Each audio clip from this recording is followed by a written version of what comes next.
Code as well as the Corporate Governance Code together with the Bucharest Stock Exchange. I would like to formally open the event and give the floor to our host, Leonardo Bader, to start the event officially. Thank you.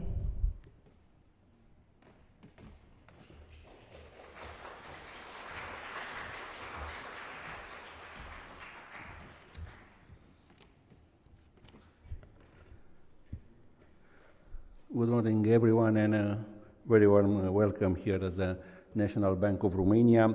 Distinguished guests, esteemed colleagues, ladies and gentlemen, I would like to welcome you all to the National Bank of Romania for this event co-organized with the European Bank for Reconstruction and Development and the Bucharest Stock Exchange, titled Corporate Governance and Industrial Policy for Romania's Next Stage of Development.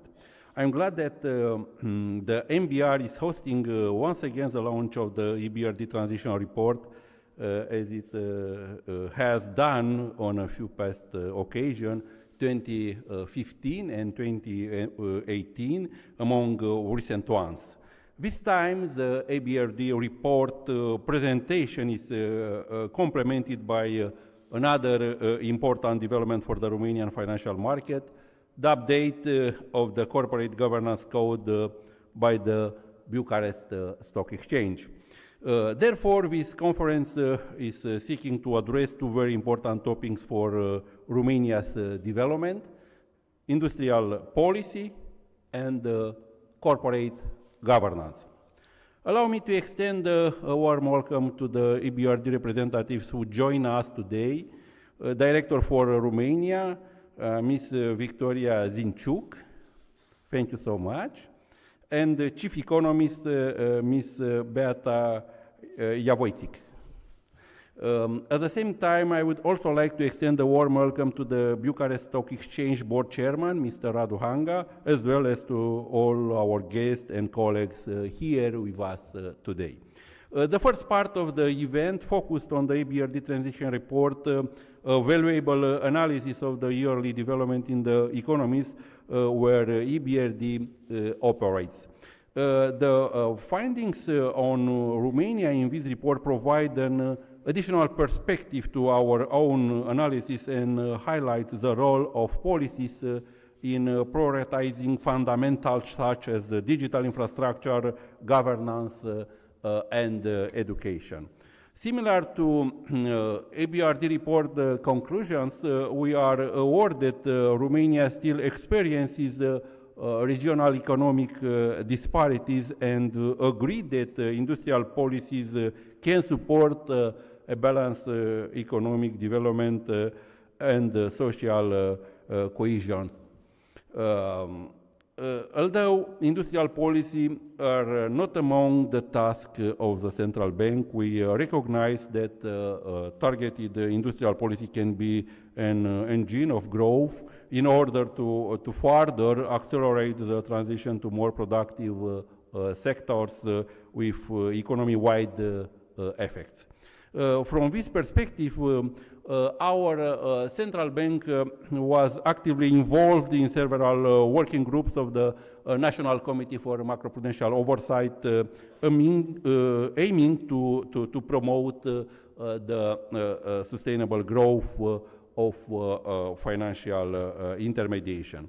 Another key factor in achieving sustainable growth is technological progress. When discussing economic development, nuances matter. The Draghi report underlines the need for the European Union to enhance competitiveness by boosting productivity, particularly in strategic sectors. As economies and businesses grow, the demand for both capital and labor rises. Yet, these resources are finite. The challenge lies in using them more efficiently to strengthen competitiveness. History offers valuable lessons, the so-called Asian miracle. Southeast Asian economies achieve rapid growth accompanied by physical and human capital accumulation. However, the 1997 crisis exposed underlying vulnerabilities. The key takeaway is clear. Growth must be sustainable. Excessive risk and imbalances can undermine progress. Romania faces similar challenges. Our economy struggles with external imbalances, particularly the highest current account deficit in the region. Striking example is the agri-food sector. We export mostly low value-added products, but import a lot of high value-added ones. Shifting towards higher value-added production would help reduce this vulnerability. This is just one aspect of a broader challenge which may become even more pressing in the near future due to the possible ripple effects of global trade tensions and shifting tax policies. Potential disruptions in international trade dynamics might affect supply chains, influence investment flows, and intensify competition for market access. As major economies are on the brink of adopting protectionist measures and adjust their trade strategy, Romania must navigate a more uncertain external environment. An anticipated increased fragmentation of global trade due to the recent development in foreign policy poses new risk to our export-driven sector, particularly those reliant on stable access to key markets. At the same time, they could impact capital inflows and the competitiveness of our business environment. In this context, reducing structural imbalances, especially by enhancing domestic value-added production, becomes even more urgent. It is my firm belief that over medium and long term, global trade wars only bring losses at the global level and to all parties involved, therefore cannot have clear winners. In such a scenario, especially a small and open economy like ours cannot remain ineffective. If export of Western European countries slow down further, external demand for our products may be even more affected, while the prices of certain imports could rise. From an economic perspective, this would find us in an already difficult position, making it more challenging to correct the twin deficit. To safeguard economic resilience, Romania needs to focus on industrial upgrading, fostering innovation, and strengthening regional integration within the EU. This will require a mix of targeted policies, including incentives for high-tech industries, improved infrastructure, and a more efficient allocation of EU funds. Only by addressing these vulnerabilities, we can position ourselves more competitively in an increasing complex and protectionist global economy. Similar preoccupations are conveyed also from the top of the European Union. The recent article co-signed by the President of the European Commission and the President of the European Central Bank, titled Europe has strength it can build on, stands out as a signal.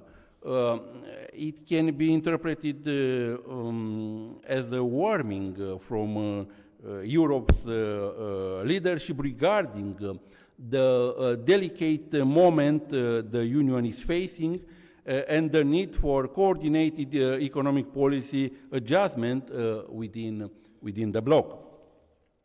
Returning to the EBRD report, we also welcome its finding on the Romanian macroeconomic development in 2024 and the 2025 key priorities for Romania. I am glad to see that MBRD analysis is focusing on the important ongoing structural reforms, the digitalization of the public sector, road infrastructure, energy infrastructure reform, and state-owned enterprises corporate governance. This brings us to the second part of our event, the update of the corporate governance code by the Bucharest Stock Exchange in collaboration with EBRD. In this context, we point out the positive effect of the ongoing OECD accession process on the development of the financial market in Romania. The OECD accession is a complex endeavor with vast cross-sectorial implication and broad institutional engagement. The National Bank of Romania is fully committed to supporting the process within our mandate and ensuring that it yields constructive outcomes, especially for the development of the financial market. From this perspective, we acknowledge that this code updated a significant step forward. It's aligning Romania to the OECD standards. Personally, I welcome the revision of the code, which I am convinced will contribute to strengthening the resilience of the issuers on the capital market and implicitly on the market as a whole. Coming back to our conference today, I am looking forward to the insightful presentation and the following interesting debates. With this in mind, I now invite Bucharest Stock Exchange Chairman, Mr. Radu Hanga, to take the floor. I wish you very fruitful discussion. Please, Radu, take the floor.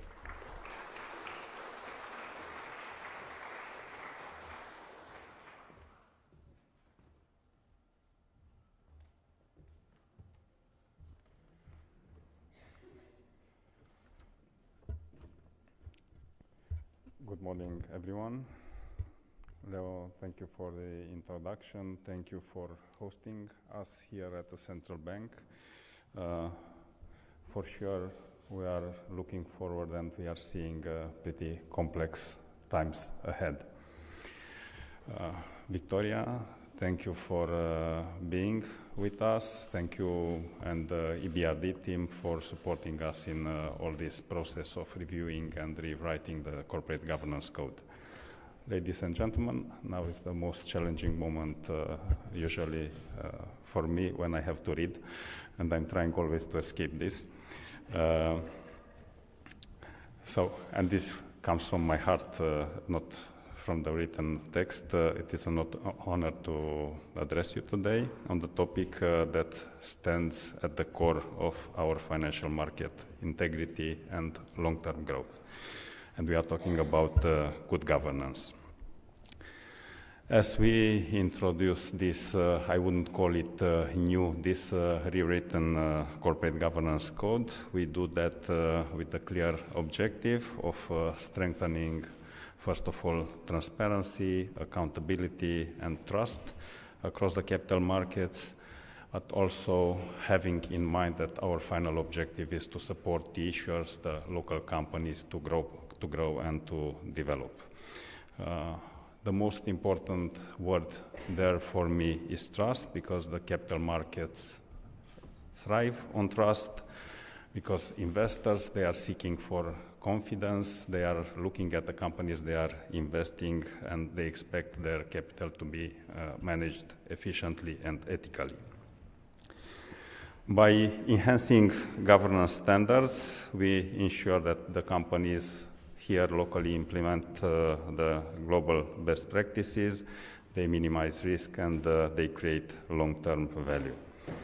Moreover, adherence to governance principles position companies as, we can call them, responsible citizens, driving long-term and sustainable growth. Strangely enough, and I did that exercise this morning, I asked an AI about the core elements of sustainability, and I got a list of 4. These are environmental responsibility, social responsibility, economic viability, and of course governance. And I was thinking that I would reverse that order, because I think that at the core of everything there is good governance. Next in line comes economic viability, because at the end of the day I was reading somewhere that there is no green business with a red bottom line. So first of all, the companies have to be viable economically, and after that, if you are viable and if you implement good governance, and I'm using that deliberately instead of corporate governance, good governance, environmental responsibility, social responsibility, and all kinds of other responsibilities are coming together. At the core, at the heart of good governance stays the role of the board of directors, and the corporate governance code underscores the significance of effective board leadership, diversity, and independence. We look at diversity in a broader sense, as it is scientifically proven that in any group, and especially in boards, diversity from all perspectives improves performance. Board members are expected to go beyond fiduciary duties and proactively guide corporate strategy, risk management, and ethical oversight. And this, of course, requires commitment to continuous learning, and I underscore that because I think that knowledge is what helps us humans grow. So it requires commitment to continuous learning, requires transparent decision making and constructive engagement with shareholders and stakeholders. And here I touch last point, which is a topic which is largely discussed lately, the transition from shareholder focus to stakeholder focus. And I would say that this is not something new in the management theory. It was a long time ago stated that at the core of any business are primarily its customers. And from some perspectives, the customers are coming before shareholders. Each company exists because it delivers value to its customers. So in order to create value for the shareholders to invest it in a company, you have to focus on customers first, of course, employees, because we together, as I said, humans, we are doing things, not companies. So the launch of this corporate governance code marks an important moment for our market. But I would close by saying that codes and frameworks cannot drive change. We humans, we are driving change.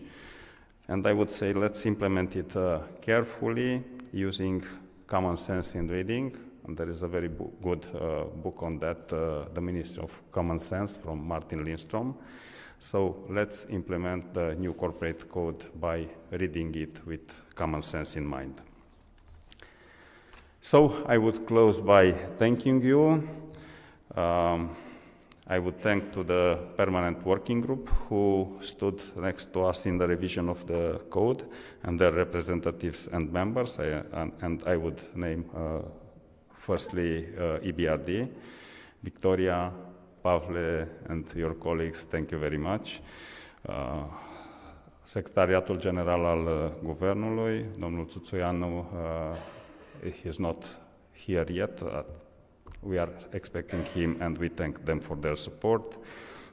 ASF, Mr. Petrescu, AMEPIP, ARIR, Envisia Boards of Elite, and Sodali & Co. I also thank all the organizations which were involved in the process and who gave us input in adjusting the code, and I'm sure my colleague Mariana is going to name all of you. So thank you very much. Looking forward for the interesting discussions today, and now I give floor to Mrs. Victoria Zinchuk from EBRD. Victoria.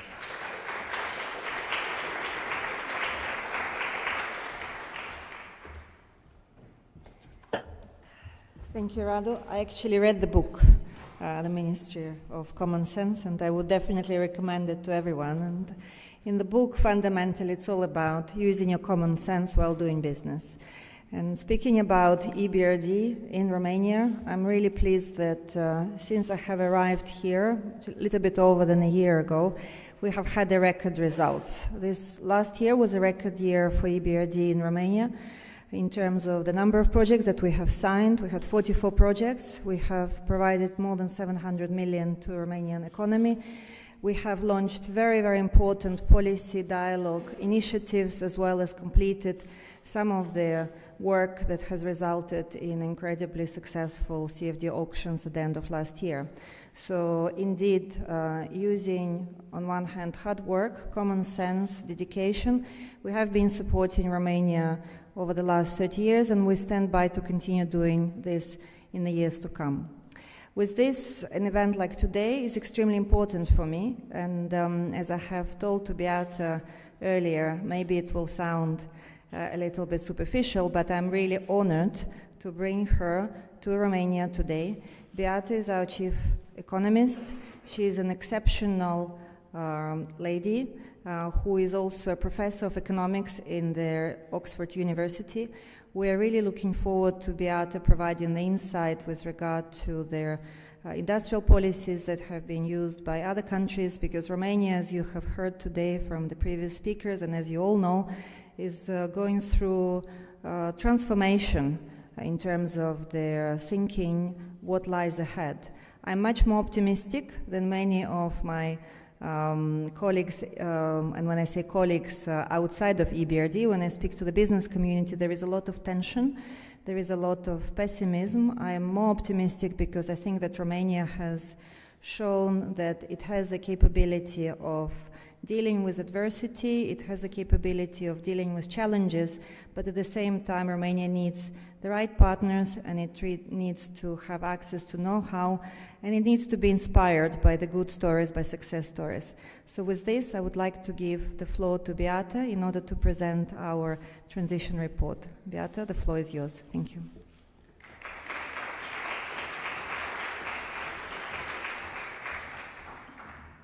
Eu Cześć Ciobo, Balint de la PNR, membru în Consiliul de Administrație.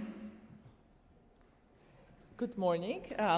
Thank you very much for the invitation. It's a great pleasure to be here in this very impressive building. As I travel around European capitals, everybody talks about competitiveness, or rather the need to reignite competitiveness and prevent Europe from falling further behind the United States. A few months ago, the Draghi report gave us the diagnosis. If Europe continues with it on its current trajectory, we will not be able to maintain our standards of living. Therefore, we need to do something. And the Draghi report gave us several recipes, and one of them is industrial policy. And if I could have the slides from my presentation. So therefore, it's very timely to talk about the findings from our transition report on industrial policy. The report is a big book. It contains a lot of information. There are copies over there. Sorry. No, I think this is not the right presentation.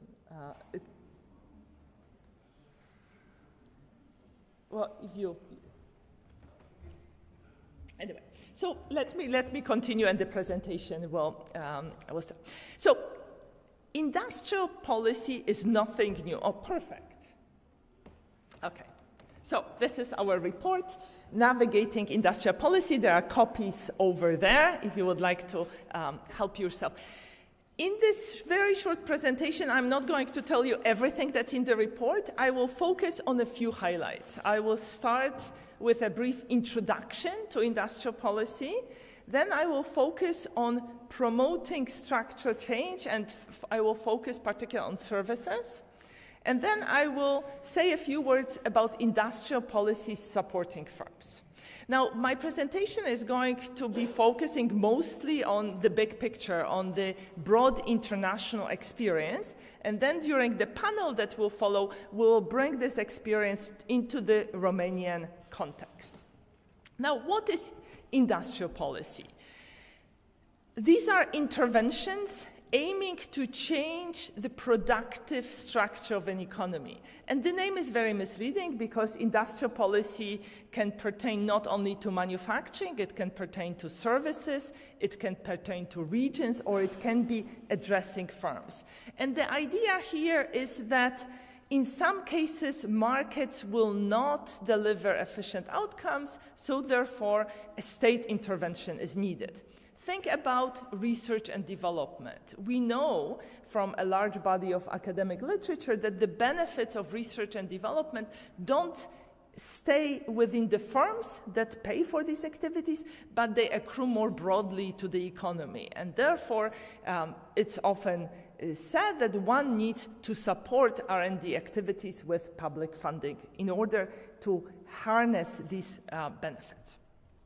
Now, for this report, we analyzed industrial policies in 140 countries. What are the types of instruments that are frequently used? Grants. So for instance, subsidies, grants favoring particular type of activities or particular types of firms. Export finance, so promoting exports by facilitating export activities through financing to firms. Tariffs, protection of infant industries is another popularly used type of industrial policy. Loans and loans guaranteed to preferred sectors or to firms located in a particular location. Now, what's also frequently used is rules of public procurement that favor national suppliers. So think about Buy American clauses in many of the US contracts. Or incentives for localizing value added. So think about the Inflation Reduction Act in the US, which requires firms to produce a certain share of value added in the United States. Now, industrial policy is nothing new. In the 70s and 80s, it was very heavily practiced in this part of the world. It was popular in Latin America, where import substitution was practiced with very miserable effects. And it was also used by Asian tigers. There, the effects were much more successful, but by the time 1990s came around, there was a belief that bureaucrats are not good at picking winners, therefore nobody should do industrial policy. But now industrial policy is back. It's back with a vengeance. As you can see here, it's very heavily practiced in the United States, in China, in Germany, but also countries such as India and Brazil, and also a lot of EBRD countries are doing this. Romania, in this sense, it's no exception. If you look globally, what you see that there is much more industrial policy now than 10 years ago. It is more frequent in rich countries because you require often money to do industrial policy. But also countries that have lower administrative capacity are getting on the bandwagon and practicing industrial policy. So now why is industrial policy back? One of the reasons is that people, the electorate, wants to see greater intervention of the state in the economy. So when in the late 1990s people were asked, Would you like to see greater state ownership in industry and the economy? In post-communist countries, among young people, only a third said yes. But among the older people, those born in the 1920s or around that time, 2/3 of people wanted to see greater involvement of state in the economy. But 20 years later, everybody wanted to see greater role of public ownership. So these are figures for communist countries from pre-COVID time. And then post-COVID, again, the public expectations have increased. And you may say that there is something special about post-communist countries. Not quite, because if you look at advanced economies, over the 20 years, there has been increase in expectations of state playing a greater role in the economy. And industrial policy is, in a sense, a response to that. Countries are doing industrial policy because the public wants it and because other countries are doing that. And if you look at Romania, Romania is no different when it comes to public perceptions and the changes over the last 20 years. Now, the pendulum has swung, and many people now say industrial policy is a silver bullet. It will solve all the problem. It will put Europe on this virtual course. But if you look at the data, there are some very disturbing features of industrial policy. First of all, vast majority of industrial policies discriminate against foreign interest. It's about, buy local stuff, produce locally. And what that means is that if every country starts introducing more and more of industrial policies favoring their own players, we are going to push the world closer to this fragmentation and the world economy breaking into blocks. The second disturbing feature of industrial policy is that it tends to target multiple objectives. And often there is no hierarchy between these objectives. So in Europe, we want fast electrification of transport. We want lots of electric cars on the road. At the same time, we want to protect employment in our automotive industry. And the appetite for giving subsidies, consumer subsidies for electric cars, is limited. So these objectives are often on a collision course. The third disturbing feature of industrial policy is that often you introduce a policy instrument without an end date. And once you give handouts, subsidies, tax breaks to a particular group of firms, it's very hard to scale it back. Now, industrial policy is not done only by rich countries, it's also done by poor countries. Now, there are two things you need to do. You need, if you want to do industrial policy, one is money, and the second one is administrative capacity. If you are a country that's less developed and you neither have money nor industrial capacity, you go for the cheap and easy. So you go for import ban or restricting exports, requiring licensing for the most distortive policy. And because these poorer countries that tend to practice this type of industrial policy, they tend to have poor governance, there is a real danger that this type of policy will be captured by vested interest and will do more harm than good. And, the academic literature has estimated the cost of many industrial policies, and the picture varies wildly. The big conclusion that comes from the literature is the following. Yes, industrial policy can deliver, often on its narrow objectives, but a lot of times it's very costly. So if you think about Buy American clauses in American procurement rules, the cost per job created is on the order of $100,000 to $200,000. So often industrial policy is very expensive and delivers at a very expensive. And often, if industrial policy protects one sector, here the example of steel is given, it hurts other sectors. It may promote employment or in the steel industry, but it hurts sectors that use steel. So the message here, it's not that easy to get industrial policy right.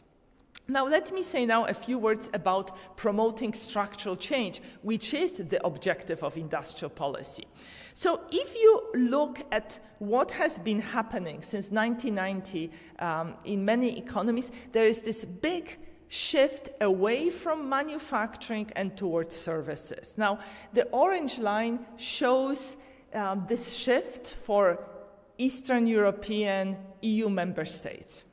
In 1990s, this region entered with a very underdeveloped services, and since then we have actually increased the importance of services in the economy. One country that goes against the trend, this global trend, is Turkey. Turkey actually increased its reliance on manufacturing. Now, what about Romania? Well, look at the red line. Here is Romania. Romania has followed the trend with value added in manufacturing becoming a smaller share of GDP and services becoming more important.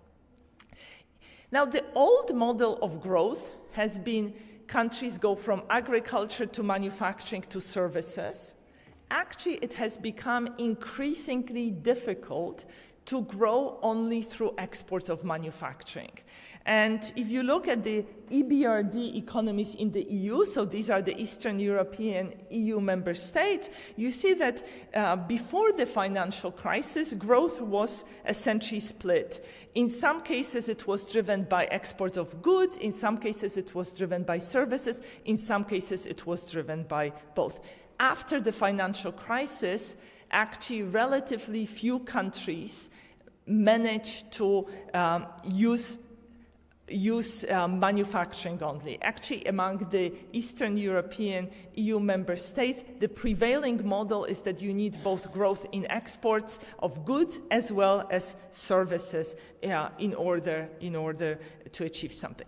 And Romania has embraced services, and if you look at the share of services exports, here these are computer services for GDP, Romania is among countries that have managed to increase in a very impressive way this sector. Now, why? And actually this reliance on computer services exports and other managed services exports is not something that was only done by Romania. It was done by other, as you can see here, by other countries in the region. Now, the reason why countries with socialist legacy were managed to do that is because of their very high educational endowments that are comparable to that in advanced Europe. So this light blue line shows you big increase in the average number of years of schooling in our region. So it went from roughly 7 years to almost 12 years. So in terms of schooling, we are on par with advanced economies. If you look at countries like Turkey, other emerging markets, or North Africa, here denoted as CEMET, you see that they have not joined this boom towards services exports because they don't quite have the educational endowment that our region has. Now, another trend that you see is that manufacturing sector is changing. And if you look at the employment in manufacturing, in advanced Europe, you see that manufacturing firms are now employing more and more people who are typically found in services. So manufacturing firms are often not exporting only goods, but they are also exporting services. And this border between what is good, what is a service is blurring, and a lot of firms are actually exporting to that, the new trend. And as you can see, this shift in Eastern European manufacturing has not quite happened yet. Now, in the report, we zoom in on Hungarian experience, and we ask, how many firms export services? Who exports services? And what we find is that Trade in services happens much more rarely than trade in goods. So it's much harder to export services than to export goods. We find that it's not just services firms that export services, it's actually manufacturing firms that export services as well. But in particular, these exports of services are driven by foreign firms rather than by domestic firms. And what's also interesting is if you zoom in on Hungary and you ask where firms exporting goods are located versus where firms exporting services are located, you see that goods exporters are all over the country.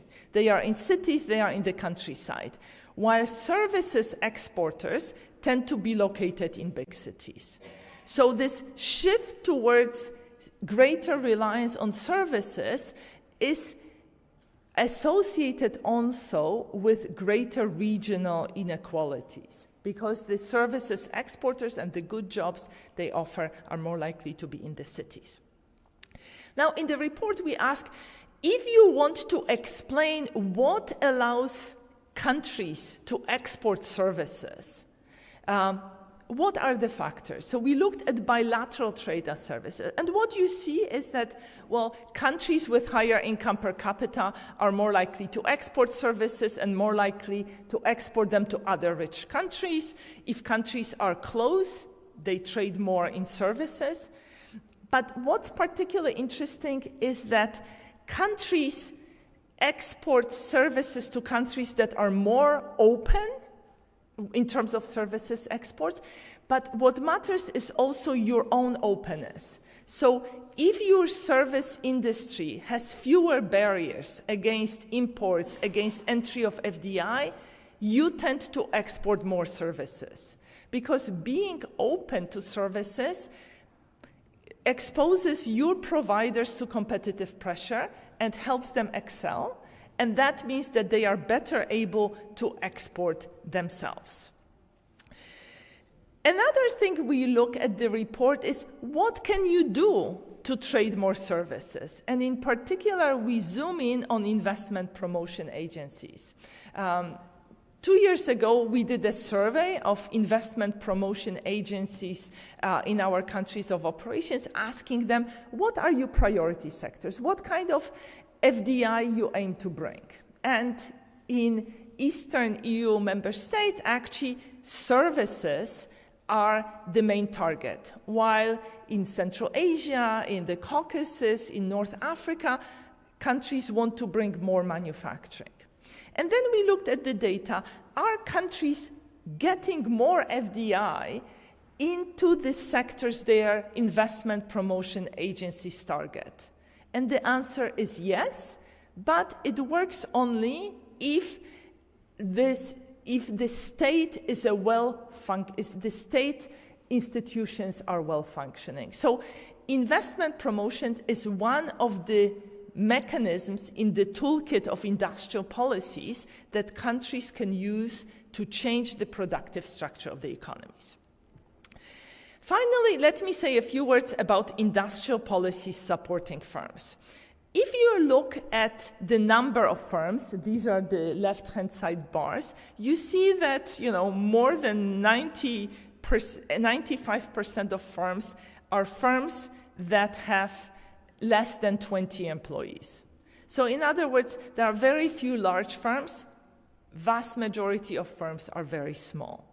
But when it comes to percentage of value added produced or employment, large firms contribute disproportionately because they are more productive. What you also see is that large firms tend to innovate. So here on this chart, you see number of employees on the horizontal axis, and on the vertical axis, you see the share of firms that innovate. So they do either process innovation, product innovation, so they introduce a new product, a new process, or they conduct their own R&D. And what you can see is that among smallest firms, very few of them do R&D, while among largest firms, R&D is actually much more frequently done. And this is not just something that's true in EBRD regions, this is something true in advanced economies. And as you see, it's also true in Romania. Now, why is that? Well, because large firms tend to be more profitable and they tend to have the resources to invest in R&D. And because they spread the cost of innovation over a larger market, they are more likely to do it. So what we say in the report, yes, there may be reasons to support small firms, but it's very important to think about large firms because they are the ones who are responsible for vast majority of innovation. We also look at job creation. Who are the firms that created jobs between 2016 and 2021? And we look by size and by age. And what you see very clearly is that it's young firms of all sizes that create jobs, not the mature firms. And during the period in question, actually, mature firms of all sizes were seeing employment shrinking. And this is true in EBRD regions, this is true in Portugal, which is our comparator country, and this was true during that period in Romania. And that's why the emphasis on supporting young firms, not just small firms. And that's something that's very much mentioned in the Draghi report, supporting startups, creating in Europe conditions where startups can find financing. That's very much echoed here. Now, in the data that we have, we looked at how many policies in each country are directed towards particular firms or directed. And what you see is that in Romania, according to this very sort of high-level data sets, it's about 50 policies. In Spain and France, it's 500. And in many countries, these policies supporting firms account for about half of total number of industrial policies. But when you look at the composition of support that's given, typically the state assistance to firms is not targeted. So according to our data, in Romania, it's SMEs that are being targeted, but it's only a fraction of the programs that target SMEs. So what we say in the report is you will get more mileage out of your buck if you actually improve to whom you direct finances and to whom you target your industrial policies. So what's the bottom line? The bottom line is that industrial policy can deliver, but it's not easy to get it right. It's actually quite difficult to get industrial policy that works and whose benefits exceed the cost.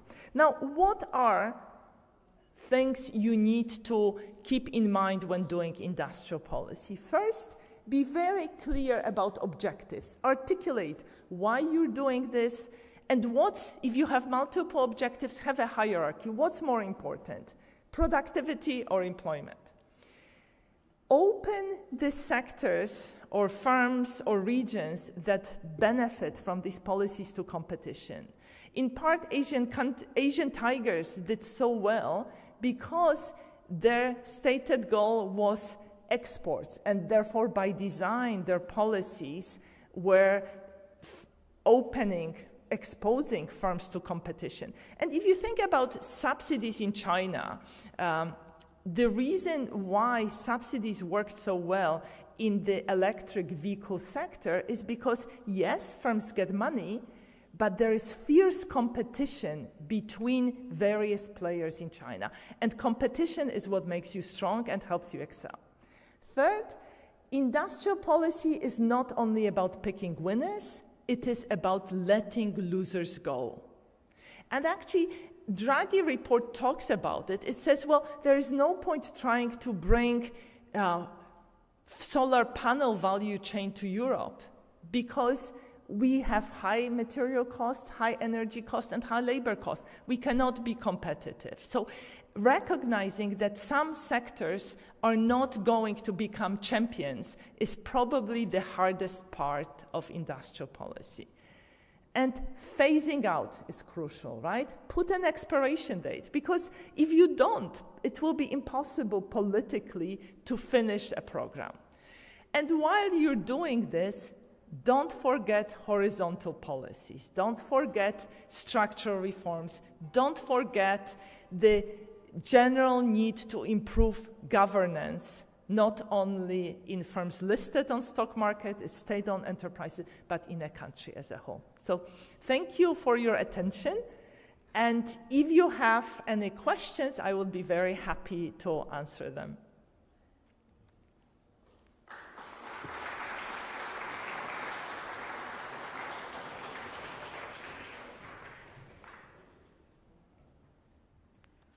And yes, please. Hello, thank you for the presentation. Adina Ardelanu, I'm a journalist at Financial Intelligence. Although Ursula von der Leyen said recently that the Green Deal objectives are still in place, there have been some declarations also in Europe, but as well as here in Romania, regarding the need to put a break on green transition objectives. How do you see these objectives in correlations with the need of industrial policies and competitiveness in Europe? I hope it's clear. Yes, thank you. Thank you for these questions. Are there any other questions? Maybe we could take a few together. Yes.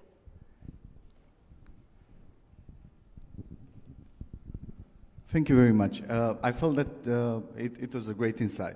I'm Adrian from the Ministry of Energy. I felt that you are implying that it's good to support SMEs rather than large-scale companies, whereas our competitors like China, United States, Latin America, they are giving all those subsidies to large companies that are competing our SMEs, and I doubt whether SMEs in a global market can compete with large companies.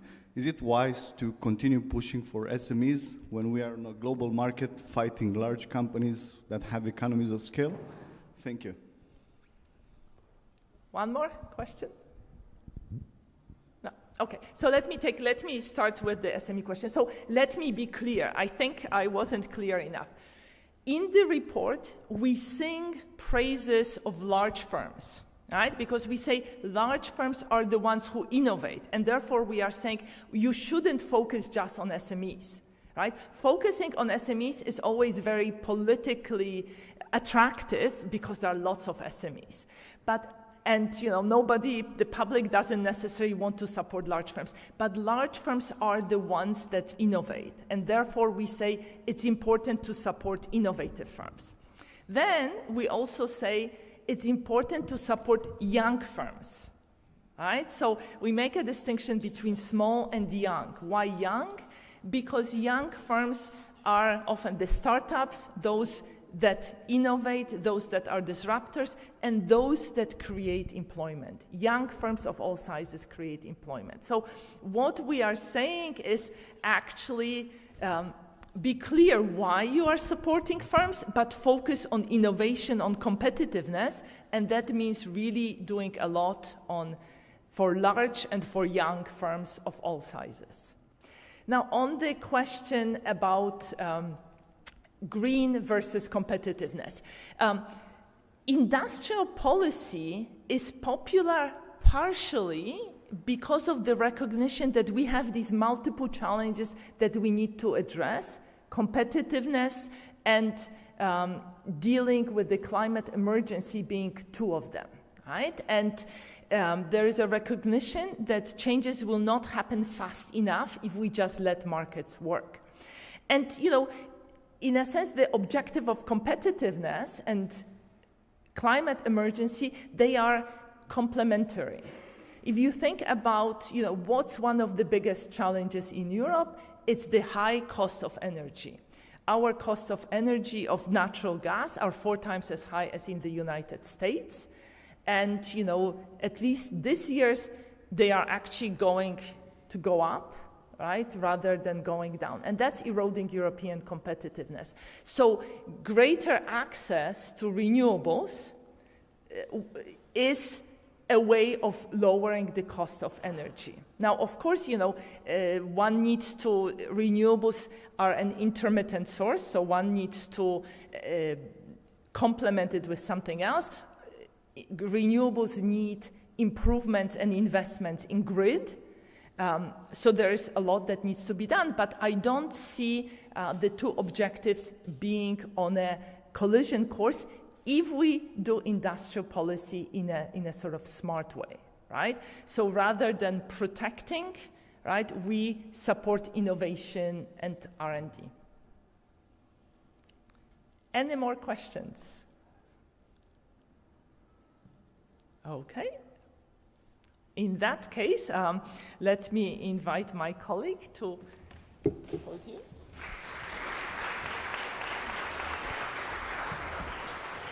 So now we're moving to our panel, and I would like to invite our panelists to join Beata. And of course, before we do that, thank you again, Beata, for joining us. Very inspirational and thought-provoking discussion that we have had so far.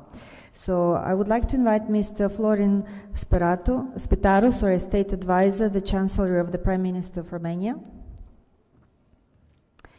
Bianca Muntean, Cluster Manager, Transylvania IT Cluster.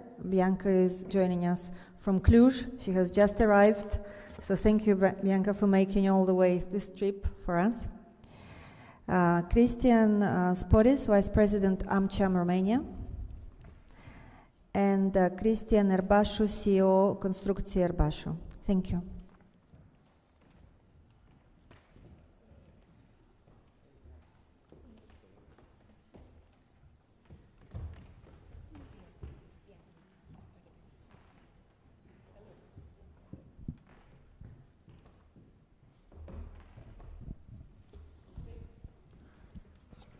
So big thanks to our panelists for joining us today.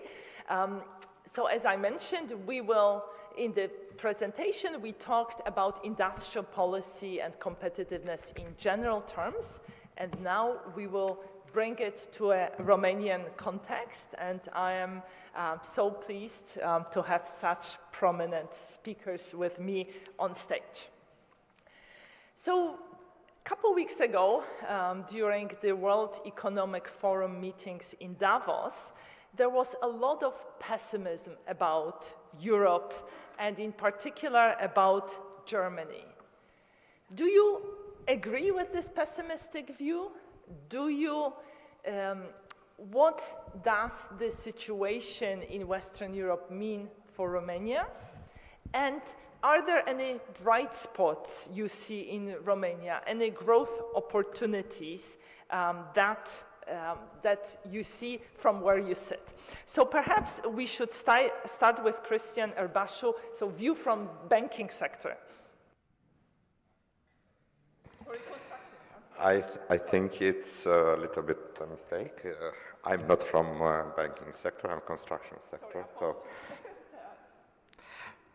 So if you want to start with banking please, sector. Let's start with construction, very important sector maybe it's in more Romania. interesting in the end to speak about construction after the other speakers will speak. Okay, so in this case, banking sector. Banking sector is... What's the take from the... Hi, everybody. Good morning. So banking sector. So now I'm here in my position as president of AmCham, but as I'm also the vice president of one of the largest banks in Romania, I think I can cover also this part of the panel. I hope so. So coming back to your question, there are half glass full, half glass empty regarding the Germany evolution. Let's start with the positive. Romania, looking backward and backtesting the development of Romania over the past 20 years, had the chance or the intelligence of diversifying its industry and manufacturing. So if we are looking to the GDP of Romania, it's much more balance comparing with our neighbors, for example, looking to Slovakia or Czech Republic or even Hungary, which are more dependent on the automotive sector, which those days in Germany is not doing great and in Europe as a whole. In our case, I think the economy it's much more resilient because we have a more diversified base. We are doing, of course, automotive. It is, but it's not one of the largest sectors that we are present in.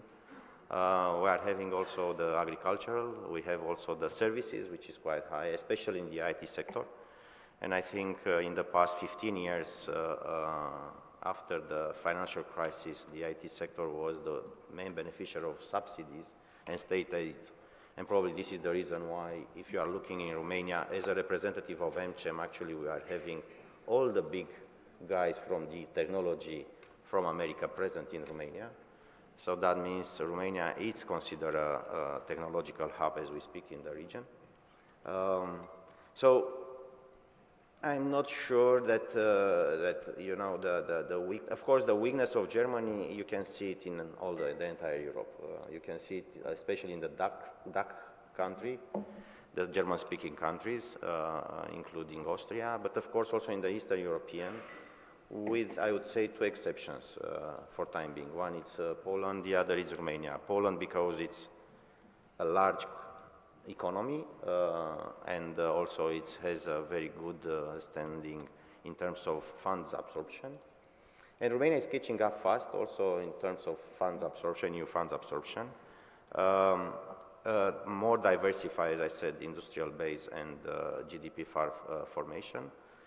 And on top of it, it's you know the building up the infrastructure. Apparently, we are taking a clear view and stance of what we are going to do in the next years in terms of building the road infrastructure, the railway infrastructure, the IT infrastructure, energy infrastructure. So we're just looking forward to see all those funds being utilized. So this is a nice growth path for the years to come. So you mentioned that Romania has a more balanced economy, which is always an advantage. And you know, in our analysis, we looked at who is exposed to potential tariffs from the US, and among EBRD countries, it's actually Jordan, Hungary, and Slovakia that are the most exposed, with the automotive sector being very prominent in Hungary and Slovakia. But you know, when you read commentary about Romania, there's a lot of discussion about slowdown in the IT industry. So your investors in IT sector, are they pessimistic or optimistic when it comes to exports of IT services?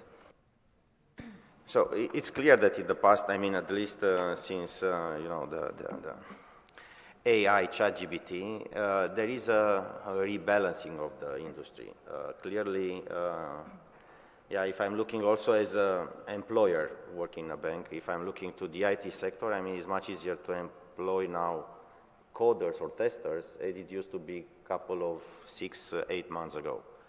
I don't know if it's linked with ChatGPT, what's the reason behind, but clearly, you know, the industry is going through a clear transformation.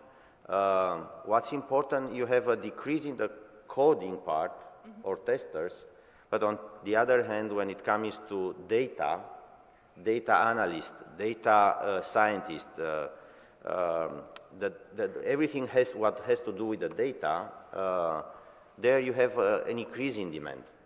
So I would see rather it's a, you know, a T-shaping exercise whereby the previous engineers, coders, will go towards the data, labeling the data, which probably will be used by the AI to give you the outcome that, you know, based on the business use or users' use cases to give you the right data. This is what we are seeing in the industry. So very interesting. So shift from programming towards data. So if we may stay with the IT sector for a bit, so we are fortunate to have with us Bianca Muntean, who is co-founder and manager of Transylvania IT Cluster. And Bianca, she has over quarter of a century of experience in creating and developing innovation ecosystems. She must have started in kindergarten.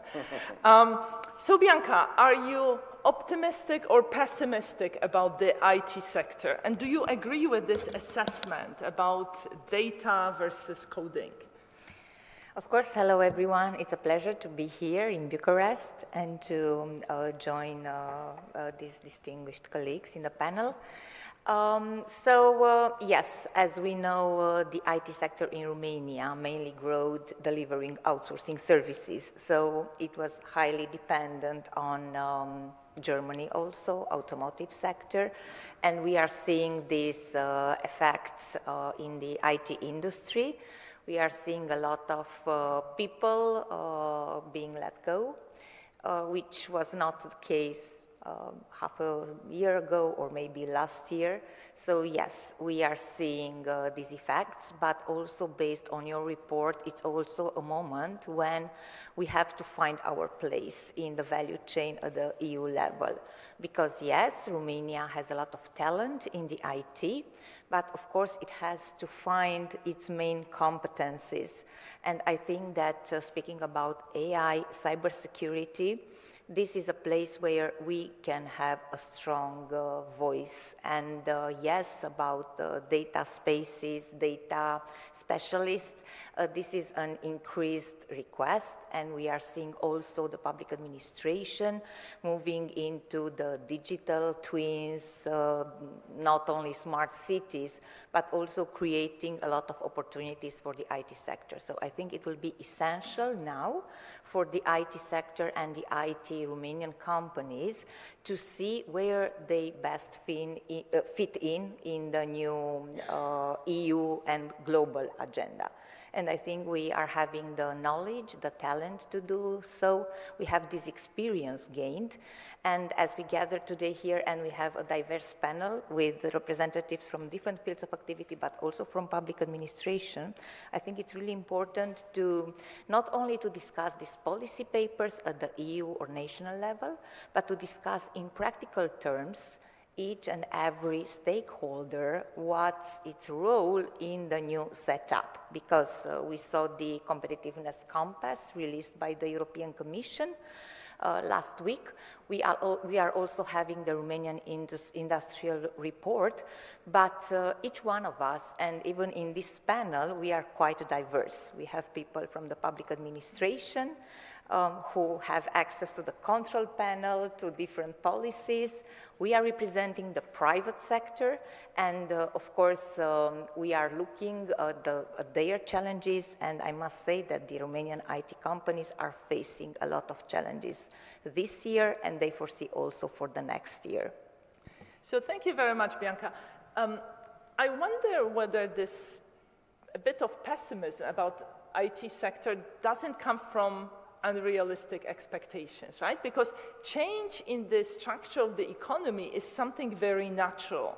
I mean, few people remember that in the 1990s, Eastern Europe was producing a lot of clothing. And then this sector moved further east to Asia, but nobody misses, in a sense, low-value clothing production. And when I talk to the associations of firms that export services, what they tell me is that in Eastern Europe there is a natural evolution that, you know, we started out with call centers, back office services, but now we need to, it's evolving, we are moving towards higher value added, and now what you need for competitiveness is not just the number of people with university education, but now firms are looking for number of people with PhDs. Do you see that, Bianca? Yes, of course, and we are speaking now for several years, not only Transylvania IT Cluster, but also the Romanian National Association for Software Industry, about the necessity of shifting into innovative products. But this, and we are also speaking about the necessity of digital transformation, because yes, the companies, the Romanian IT companies lost some clients from Germany, Western Europe, United States, but it's a huge chance for the Romanian economy, because we have available resources in order to put them in the digital transformation of the non-IT companies in Romania.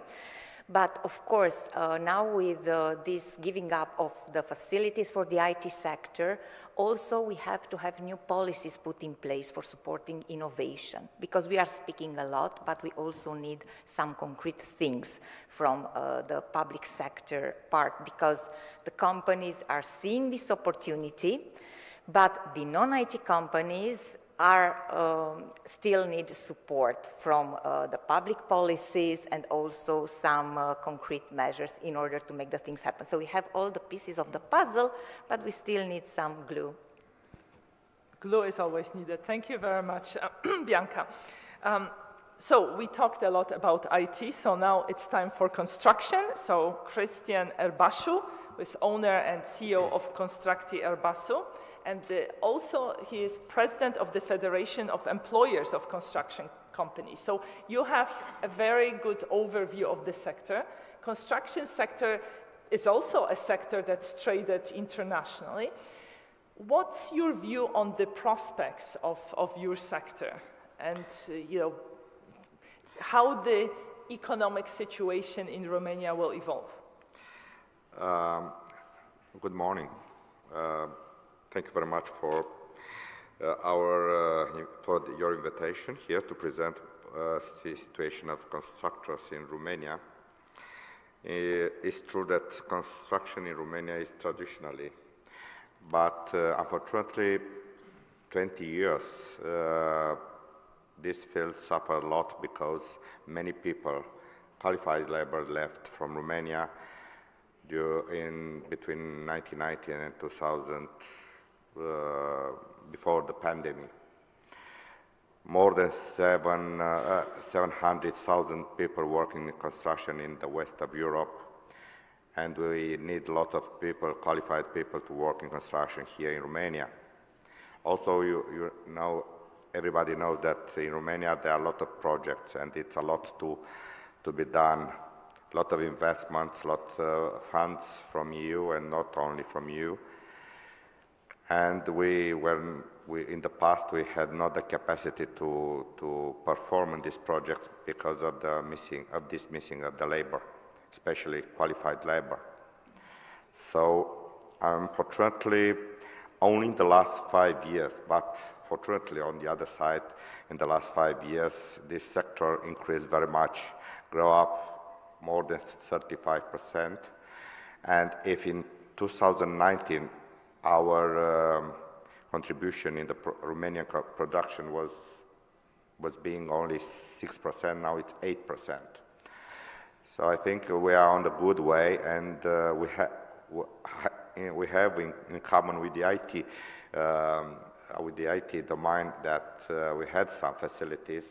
They had from 2004, I think, we had some facilities for the labor in construction, starting from 2019. This gave us more possibilities to keep the qualified people, such a way not to leave Romania to the west. Also, the pandemic had a contribution. Some of them came back from the west, and the power of the companies increased in the last time, and of course this was the main contribution to increase the production. On the other side, we have to recognize that also in this period we did not increase enough our capacity in the technological and digitalization. Unfortunately, construction is one of the worst position in this area. We tried, the efforts are big, but the Romanian companies, especially because mainly small and medium companies are Romanian companies. They have not enough capital to develop, to invest in innovation and to develop very much in the technology. So, but in the last years also they understood that this is the alone way to replace the labor that is missing in this moment in Romania. On the other side, we are happy to hear that the IT domain look more in the internal market, so we can use them to develop our field in the future. Also, other important thing is our activity, considering this philosophy of the Green Deal and the philosophy of the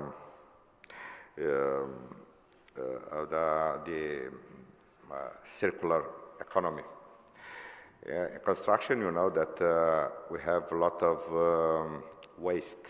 More than 30% of the waste is from construction. On the other, but the legislation it's already on the line with EU rules, but the application is not on the same line.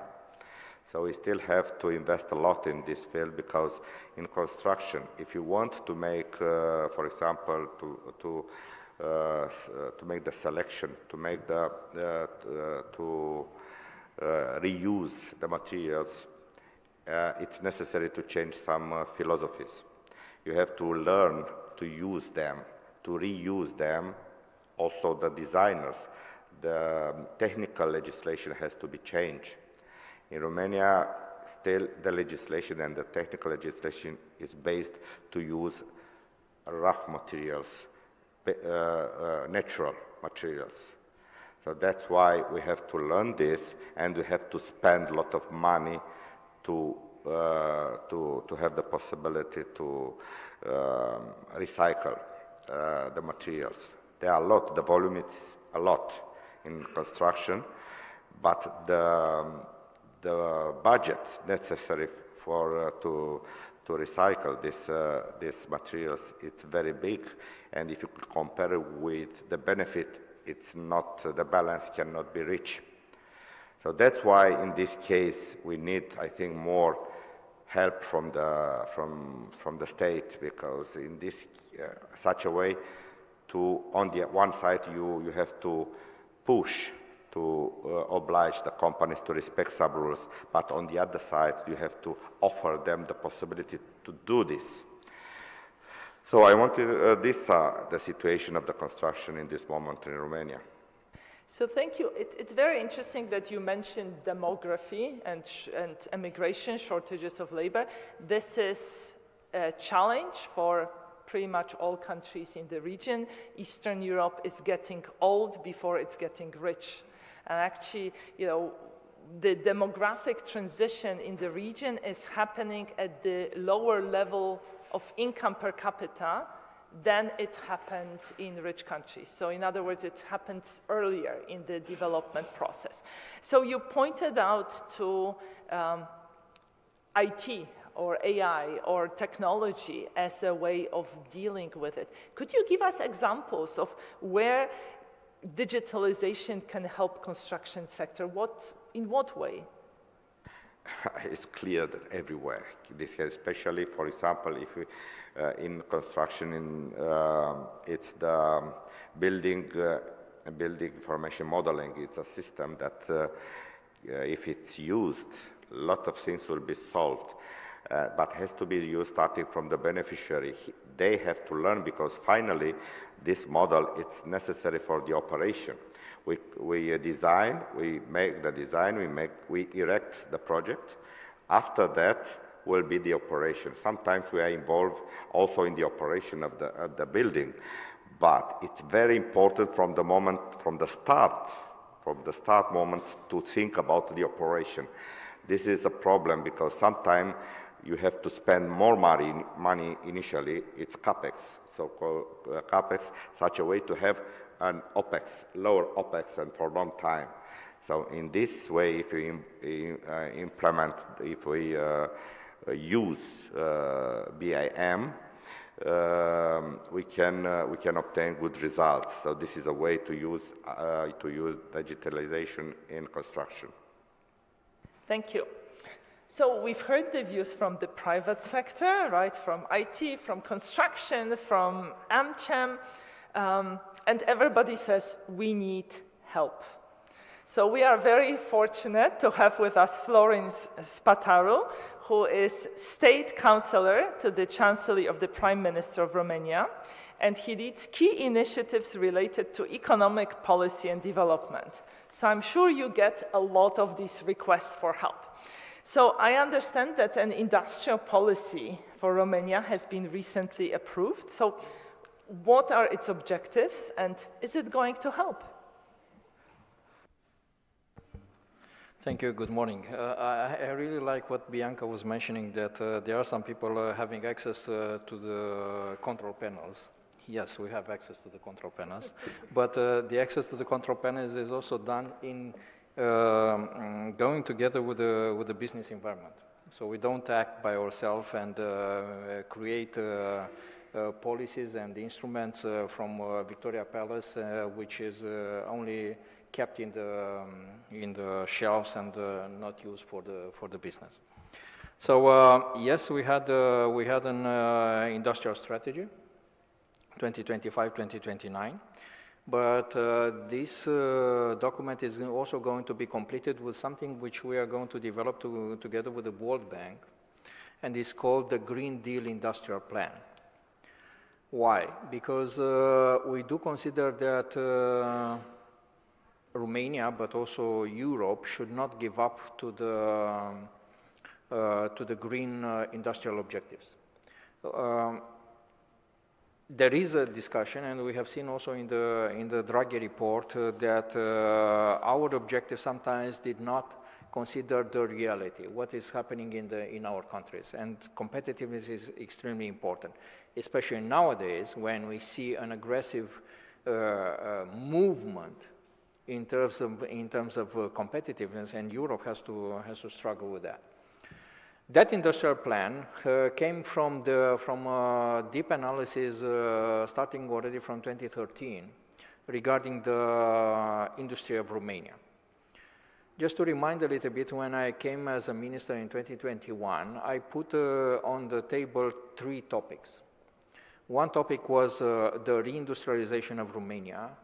The second topic was the defense industry, and it was November 2021. So we didn't have at that moment a war at our borders. And the third thing was the mineral resource strategy for Romania. Since we are one of the countries having good resources, and I think also almost half of the critical raw materials which were declared in the European strategy. Based on that, we started to make this industrial strategy. Why? Because we do believe that Romania, in the new context, and especially now when we see that our ideas from 2021, 2022, now they are European ideas and not Romanian ideas, we do believe that Romania can play the role as an industrial hub for the single market. Having some clear advantages. One is the energy, as has been mentioned. The second is the access to the raw materials. And the third thing is the industrial history, the industrial legacy of the country. But there are few objectives which we have to keep in mind, and we want to make it very clear to everybody. The first objective for Romania as a country, as a control panelist, is to decrease the trade balance deficit, which is extremely important, especially now when we are discussing about, let's say, all these crises and the security, which goes at all levels, not only in the defense, but at all levels. The trade balance deficit is of an importance, it's of an utmost importance for Romania. And we have seen there, just to reply to everybody, there are three major factors which are affecting the trade balance deficit. One is the chemical, second is the base materials, construction, steel, all these materials which are necessary for the developments of the country, and the third thing is agriculture. So those are the three key topics which we are addressing and we are going to address. The second key element is what we have promised to our people. We have promised that by 2050 we are going to decrease the carbon emissions by 90% compared with 1990s. And that decrease by 90% has been done so far at this moment by closing factories. It was easy, yeah? Just close it and you don't get it. But this is not going to happen in the future. And that is the most difficult part of that. How you are going to transform your industry, your economy, in such a way that will be competitive enough, but also looking to the long-term target. And this is what is going to be completed with the report we are going to make with this Green Deal industrial plan, knowing that Romania is having some key advantages. One is that we are one of the countries having nuclear energy, and we will continue to invest in the nuclear energy. Second, we do believe that gas is a transition resource, but it's a long-term transition resource, and we should not push for something which will decrease our competitiveness. So we have to make a realistic plan in such a way that those resources are really helping companies to make the transformation. And the third thing is that we do believe that with these green initiatives, there are a lot of opportunities for Romania. And those things are going to be concluded. And the consequence is that we are going to make sectorial programs, which will solve what we have heard also now, that most of these entrepreneurs in construction, they are Romanian, and they have difficulties on accessing the funds. Yes, being sectorial, they have the access to that, and they are having the competition between them. In some other sectors which are critical, in the chemical industry, okay, maybe there will be big players, but then they will have their dedicated things, because you cannot mix, and that doesn't make sense to mix. Why? Because you don't get the added value, the return on investment, which we as a state we want. We are pouring the money from the European funds and from the national budget into these incentives, but we also want to see the return on investment. And that's how we are going to look at, let's say, at the industrial development of Romania from 2025 onwards, since we know that 2030, for most of the European countries, there is a big milestone, Fit for 55. All these plans regarding the changes of the industry, and if we are missing the moment, then we will have a big problem to keep our economy alive. Well, thank you very much for this comprehensive answer. I mean, you mentioned critical raw materials. It's a very big issue for Europe, and last year there was a lot of discussion about critical raw materials in the context of China imposing export restrictions on gallium, on germanium, on graphite. That was done in retaliation for the US CHIPS Act that restricted technology flows to China. We hear in the news that China is getting ready to restrict more exports of critical raw materials. in response to new US tariffs. Actually, in our last year's transition report, we did an analysis of who owns critical raw materials. And the picture is not very pretty from Western perspective, because you see that in many cases, reserves are, if you think about graphite or rare earth, 70 or even 90% of known reserves are owned by countries that are not within the Western bloc. And in many cases, 90% of production of these critical raw materials takes place in China. So in that sense, you know, that's an issue that's going to, in my view, to become even more prominent. Now, but you were mentioning reindustrialization, but then, you know, we heard about the shortages of skills and workers. How are you going to square this?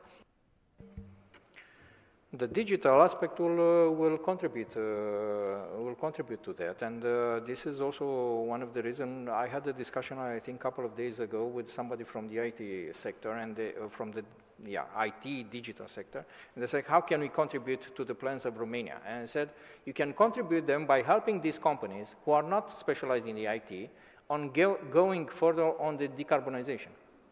And that is something what they have to keep in mind to try to make something feasible.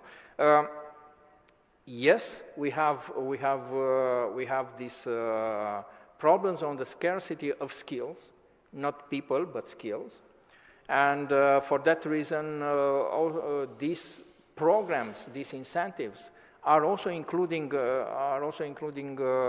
this component in that. You know that the commissioner for the labor and for the skills, it's coming from Romania, and we had discussions with Mrs. Manzatu regarding that, and I do believe what I did when I was in the private sector. The Pact for Skills for some sectorial areas, which are going to be promoted at the European level, will help the transition to the digital and using the resources we have with new skills on covering this aspect. I had these questions many times, where when we are talking about the mining, and they said, why do you consider that mining it's something for the future for Romania, since we don't have people, there is not enough? And I said, mining, what you have in mind is not the mining I have in mind. And this is something which can be done by further automation, going with the new technologies, being green and not pollutant for that. And I keep in mind one of the pictures of a magazine from tourism in Austria. They had in the middle of the picture a mining for tungsten. And there is nothing you could hear, you could see that there is pollutant or there is affecting the tourism, and the tourism and mining were going together. And this is something what we have to acknowledge, and to go also in the Eastern countries with this kind of project. Just to remind a little bit, when I was talking with Thierry Breton about the CRM Act, I was the one, Romania was the one who was proposing the processing of these critical raw materials in Europe. Since we were considering that we just extract and we move it elsewhere, you see what China is doing now, taking the raw materials, processing it, but not going back, but really creating let's say, capacity and incentives for processing the raw materials in Europe in order to get these resources. Thank you. Thank you. I mean, you know, it's a bit of a dilemma. So on the one hand, you know, we want to process critical raw materials here. On the other hand, you know, we were kind of happy that somebody else was doing it, because in some cases, think about rare earth, these are highly polluting activities.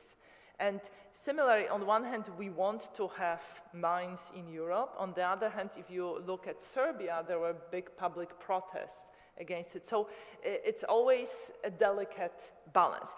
But if I may now come back to Cristian Sporish, you know, as the president of the AmCham Romania, what's your take on the industrial strategy and the future of Romanian economy, structure of the Romanian economy?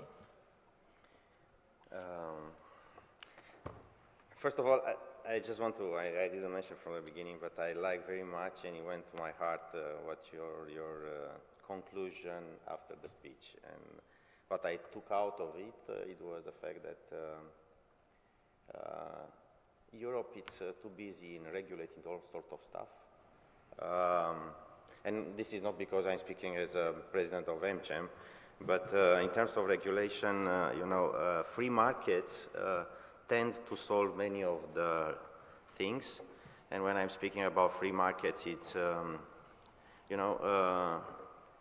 the business environment, the business climate doesn't request from the government money.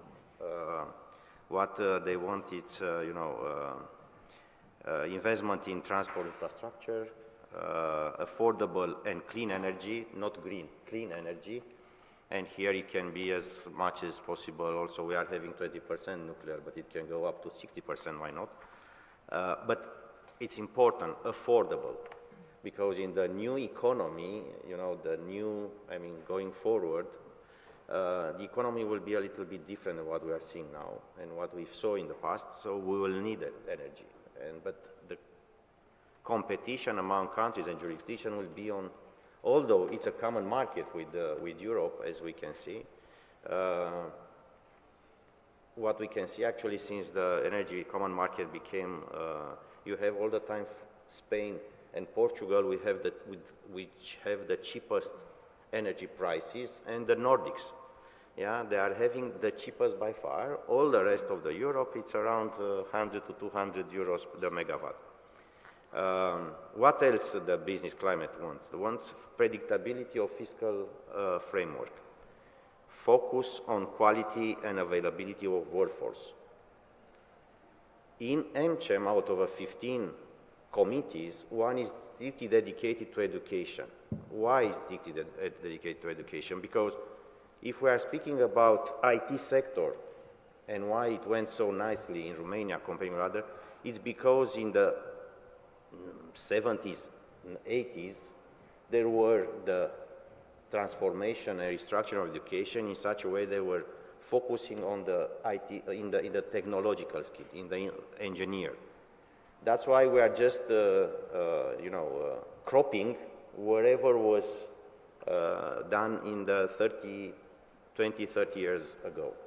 That's why we are focusing on, for example, early dropout in schools, because you were putting a question about the workforce. We have a big problem on the education part. So somehow, when I'm speaking about policy, I would like to see also a policy dedicated for mid and long term towards the dual education, vocational one, rather on the industrial policies, where industrial policy, if you are giving, you are not creating barrier for entries.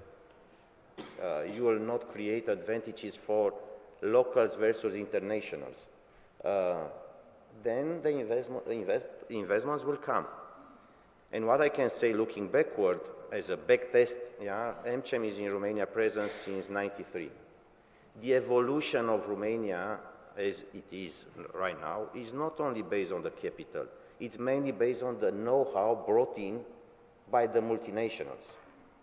This is actually something which is, it's how we are saying in the accounting, it's intangible, which intangible, you cannot attach a value to it. But the problem is, going forward, we can extract, no problem. We can do all sorts of things, but unless we are not having the R&D, we'll do a sort of loan, be it textile or leather or automotive even. We are lucky because at a certain moment in time, we were granting state aid for Renault to open in T2, near Bucharest, a research center. And all the automotive which are built here by Renault are done, it's 100% Romanian intelligence. Of course, the trademark belongs to Renault, not to Dacia. But this is it, because they have the capital. But the idea is how we'll be able to invest in R&D. going forward. And if we cannot as a state, clearly the multinationals or the internationals will do it for us. Be it Bosch, or be it Siemens, or be it Continental, or God knows what. One more thing that I want to add. Looking to actual situation of Romania, we are the country in Europe, the only country in Europe with a huge dual deficit, twin deficit. But if you are looking, the private sector is balanced. The private sector is on plus, balance or on plus. But you have the public sector, which is minus on the public deficit, 8.6%, and current account deficit at 7.6%. So if you are looking, maybe we will address that public sector, and then we'll have the framework for wherever the business environment is asking. Thank you very much. I mean, the point about international companies conducting a lot of R&D is very well taken. A UN agency calculated that 20 years ago, just 800 multinational companies globally were responsible for half of global R&D spending and 2/3 of business R&D spending. So it's absolutely true that R&D expenditures are concentrated in multinationals, and some multinationals have budgets that are comparable to public budgets of small countries. So in a sense, getting FDI is a cheap way of bringing this knowledge. Now, what has changed in FDI is that 30 years ago, R&D was done at headquarters, and now more and more R&D is done in host countries. And when you look at patent data globally, you see a rise in global collaborative patents, where some inventors are in headquarters and some are in foreign affiliates. So I very much echo this view that FDI and bringing R&D, and that actually speaks to this idea of moving up value-added ladder in the services sectors. Bianca, so we talked a lot about education. Now, what we see in the data is that when you look at young people and their IT skills, in Eastern Europe, they are as good as in Western Europe. But when you look at people 55 or older, there is a huge difference. Now, moreover, what we see in our surveys is that people are in West and in the East are as likely to take training if it's free. But in Eastern Europe, they are less likely to get training funded by their employers. Is that so? How can we improve the ICT skills in the region? Yes, looking at all these reports, also looking at the DESI report of the European Commission, we see that Romania is doing really, really bad in digital skills existing in the industry. And I would build on our previous discussion, because you said a lot that we are requesting help from the state, from the public sector. I don't see it like that. I see it as a partnership. I mean, we are not requesting anything rather than an openness for collaboration, and we are doing that. We are collaborating with different stakeholders at the national level in the government. And I think that this, because we are a private NGO, we are clustered.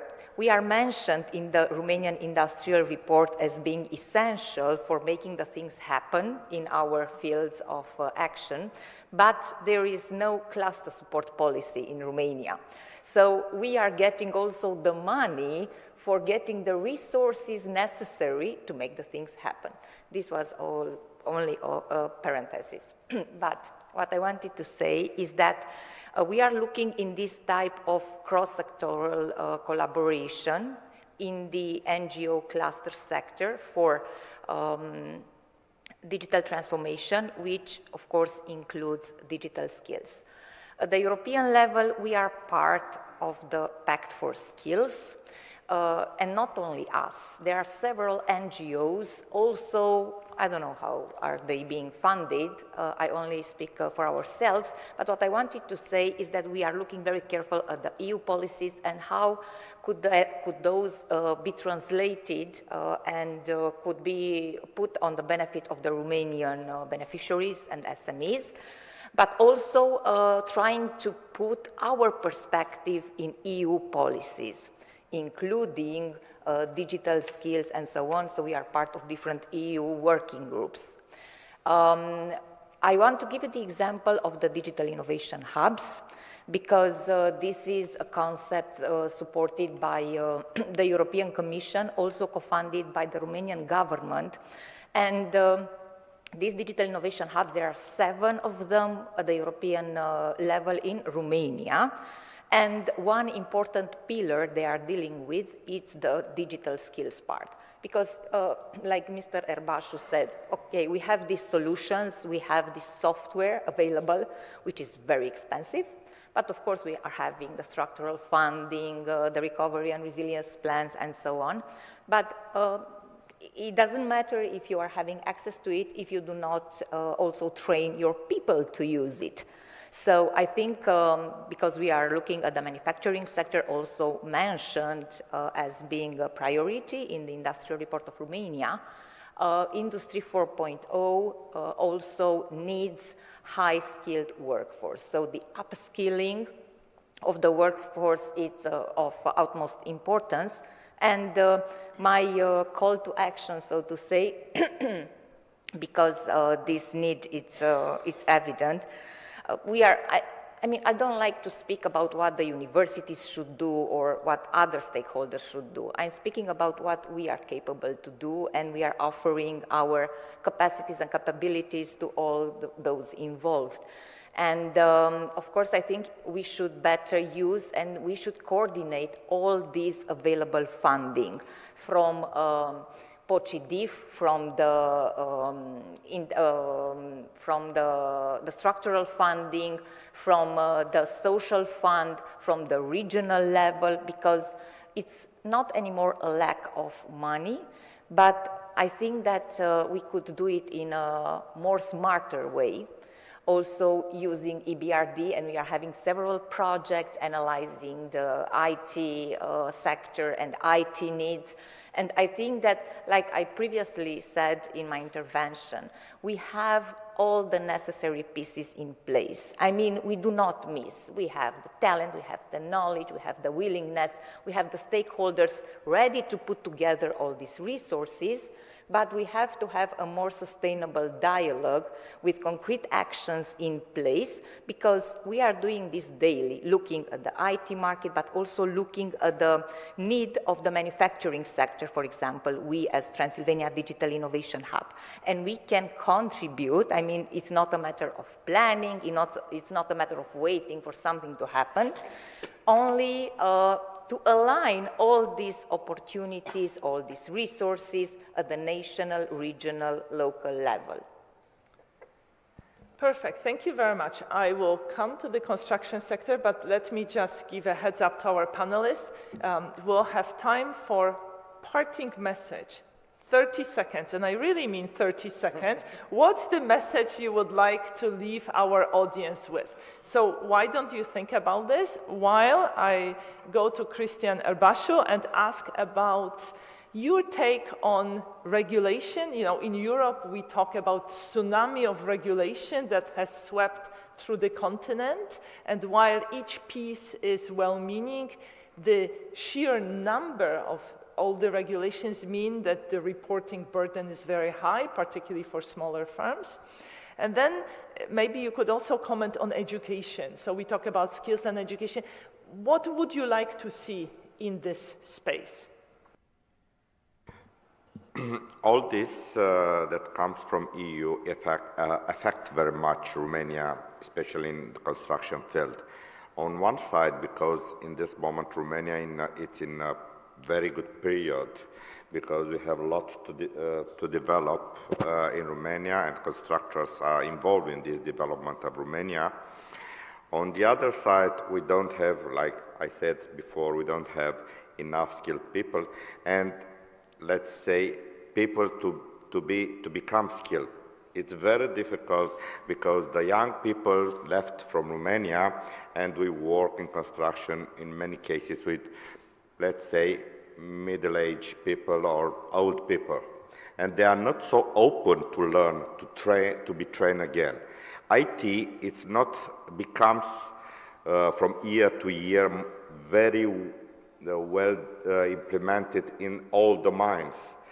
Because before they were isolated and they work, but now they work together with constructors, with agriculture, with medicine, with everything. So IT now, it's in everything involved now, and they have to have a connection, direct connection with engineers, doctors. So all this, they have to understand the IT experts, and the IT experts have to understand them. So this is a connection that if they are not close with some basic knowledges, the communication between them, it's very, very difficult. So this is a problem. That's why also in construction we develop a cluster, technically enable construction. And the scope of this cluster is to develop and to train, first of all, in the first stage, some teachers.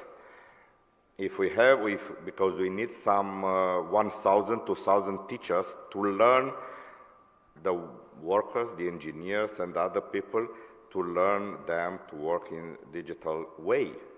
This is a big problem because the reaction is not what we expect. And even if we have machines, even if we have softs, we need years to implement them.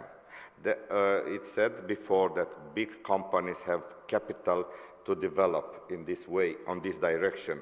It's true. Even if in construction we develop a lot in the last 5, 6 years, small companies disappeared, bankrupted, and average and big companies became bigger.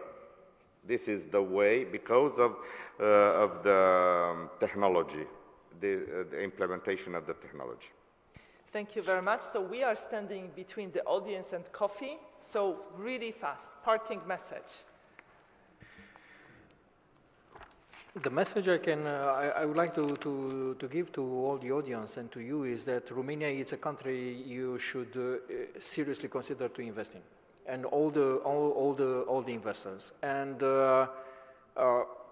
Romania will become a hub for industrial hub for Europe and for the single market, and there is no future of the economy without industry, and this is the lesson learned we had it also at European level. Thank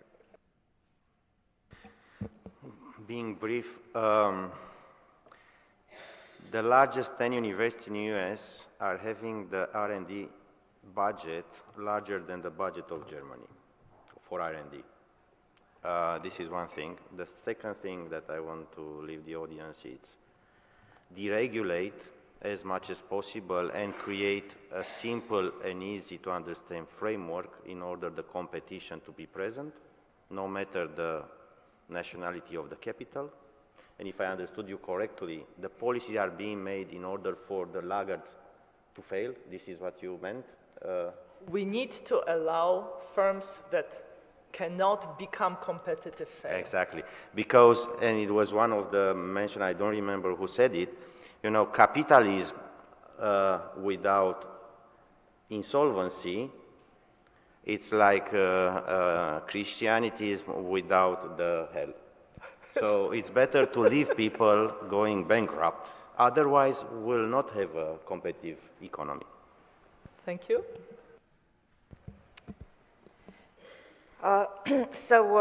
Romania has now a tremendous opportunity to enhance its industrial competitiveness, but this cannot happen without a clear strategy for digitalization and also for innovation. So Romania IT companies proved that they can compete globally. Now it's the opportunity to use them for internal needs and for increasing the competitiveness of the Romanian SMEs. And we have Cluj standing as an example of collaboration between private sector and also the public sector. So maybe this could be replicated also at the national level. Thank you.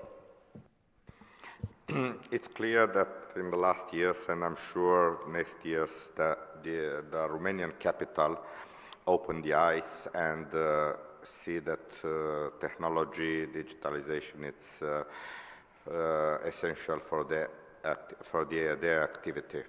In this case, maybe in Romania, I speak, in Romania maybe would be better to be earlier, but anyway, if will be funds, if will be for state funds or EU funds to help Romanian companies to develop in this way, it would be better.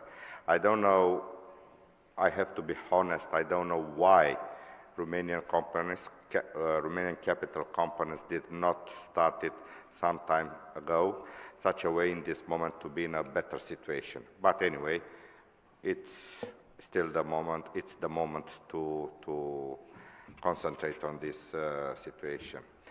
What I wanted to add in case of constructions, it's maybe valid also for agriculture in Romania. These two fields are strategical for Romania because Romania has a huge potential in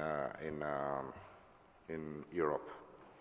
Thank you very much for an excellent discussion. Lots of food for thought. Big thanks to Bianca Muntean, Cristian Sporish, Florence Spataru, and Cristian Erbasu. Please give them a big round of applause.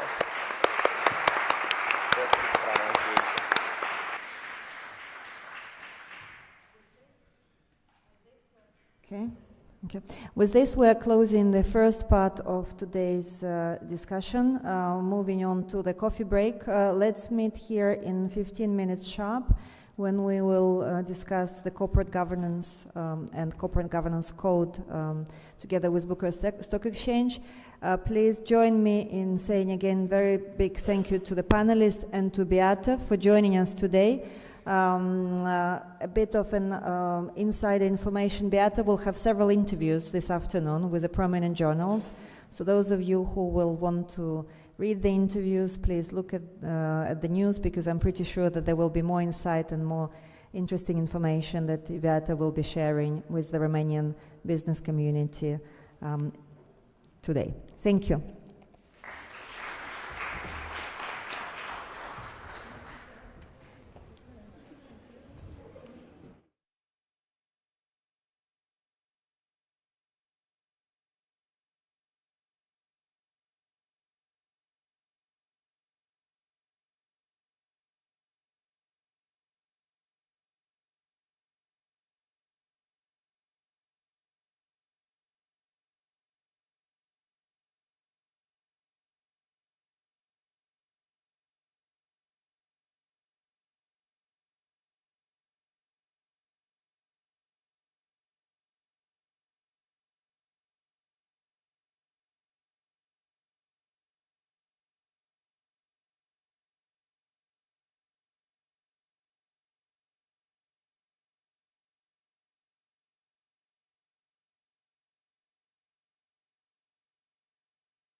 Mulțumim mult că ați decis să rămâneți alături de noi. Sperăm că discuțiile următoare privind noutățile aduse de Codul de Guvernanță Corporativă revizuit al Bursei de Valori București vor fi la fel de interesante.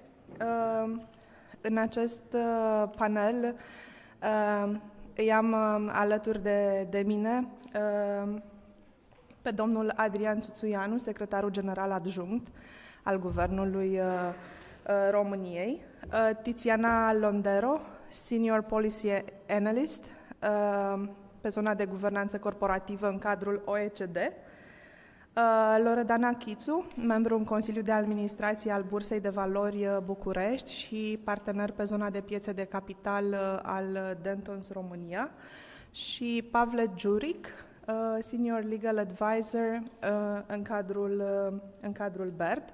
Vă rog să-mi permiteți să-i dau cuvântul domnului Adrian Țuțuianu. Vă rog.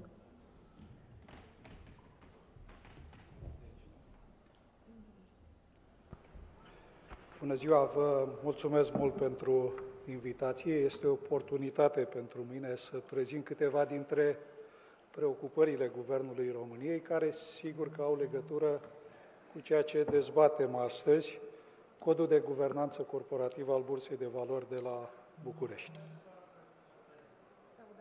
Se aude mai bine de acolo?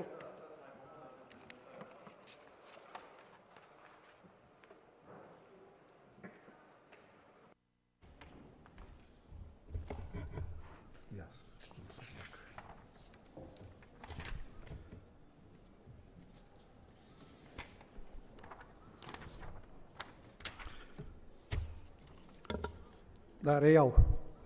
Deci este o oportunitate pentru mine să prezint câteva din preocupările Guvernului României legate de guvernanța corporativă în general, cu aplicabilitate specială pe ceea ce se numește guvernanța întreprinderilor publice. Pentru că este preocupare importantă pentru noi în contextul în care bănuiesc că cei mai mulți dintre dumneavoastră sunteți în cunoștință de cauză, România are de implementat un plan național de redresare și reziliență. O componentă 14 din acest plan național de redresare și reziliență privește guvernanța corporativă a întreprinderilor publice și, în al doilea rând, obiectivul de politică externă cel mai important pe care îl avem este aderarea la OCDE.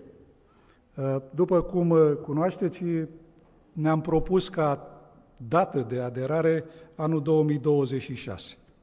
Codul de guvernanță corporativă pe care îl discutăm astăzi reprezintă unul dintre angajamentele fără de care aderarea noastră la organizație nu este posibilă. Și în acest sens aș vrea să mulțumesc domnului președinte al Bursei de Valori și echipei sale pentru că au îndeplinit la timp o condiționalitate care ne este necesară în discuțiile pe care le avem în perioada următoare la Paris pentru obținerea avizului în Comitetul de Guvernanță Corporativă și în grupul de lucru pentru întreprinderile de stat și practici de privatizare. Acest cod reprezintă un instrument extrem de util în ceea ce privește bunele practici pentru garantarea respectării principiilor guvernanței corporative de către societățile cotate, dar și de către întreprinderile publice.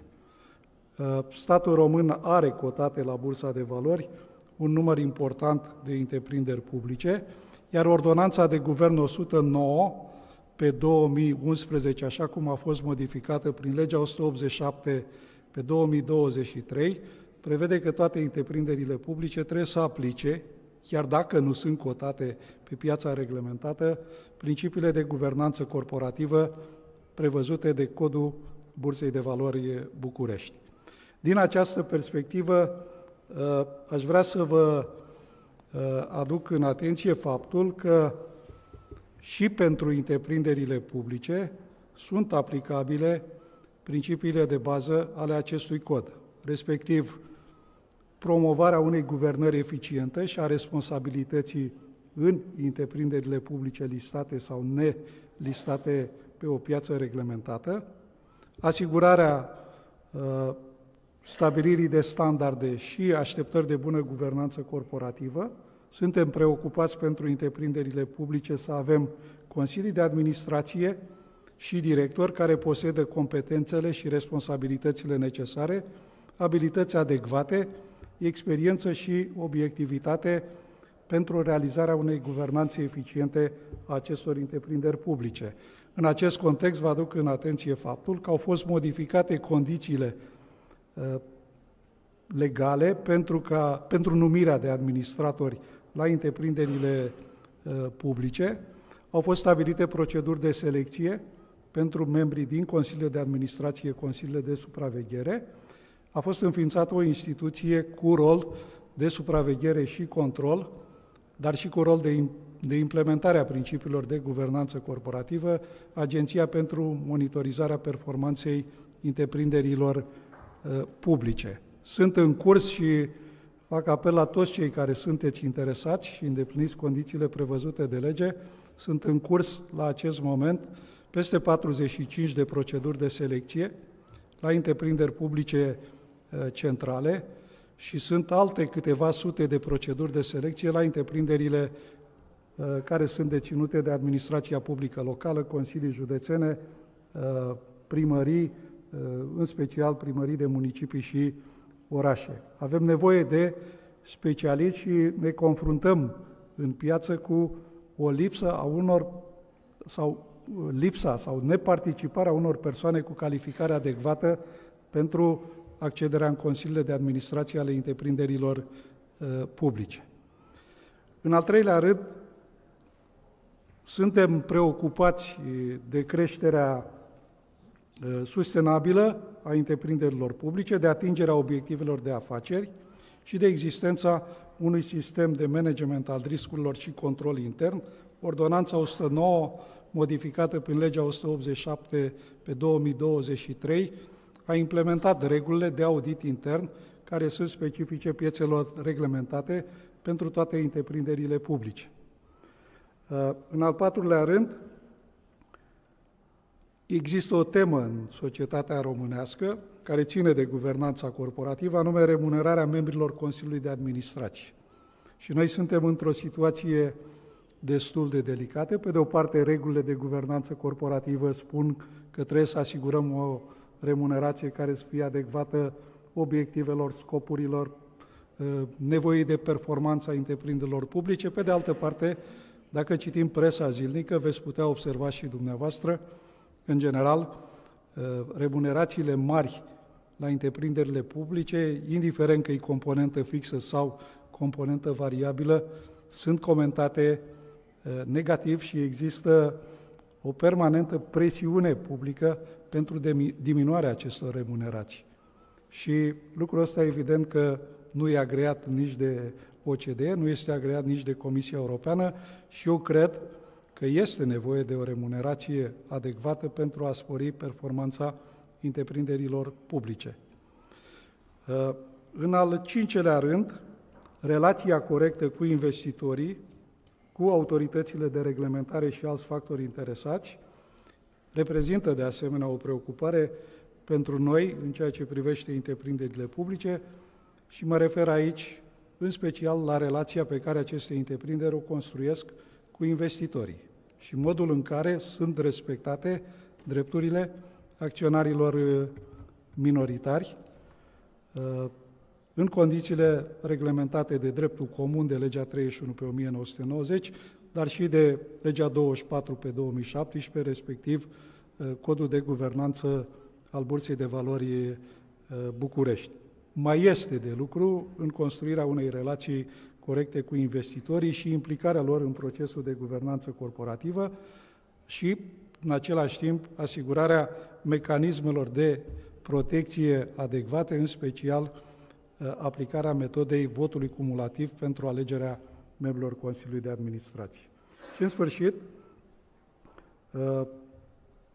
relația întreprinderilor publice cu alte părți interesate, angajați, clienți, furnizori, autorități publice, comunități locale, realizarea codurilor de conduită pentru membrii Consiliului și conducerea executivă și angajați sunt priorități pe care ni le-am propus prin modificările legislative pe care le-am adoptat în anul 2023 și anul 2024.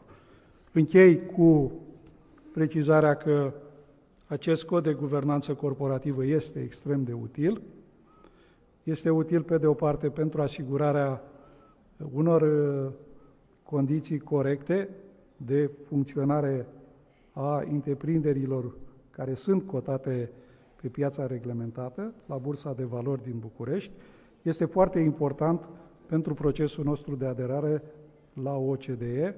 Repet, luna martie vom avea o primă discuție în grupul de lucru pentru întreprinderile de stat și practici de privatizare și în luna aprilie România, cu sprijinul Bursei de Valori București, poate să primească avizul favorabil pentru aderare la OCDE, considerând organizația că normele de guvernanță corporativă adoptate sunt suficiente și reflectă cele mai bune practici de la nivelul organizației. Vă felicit pentru acest demers și vă mulțumesc pentru că facem împreună bine României.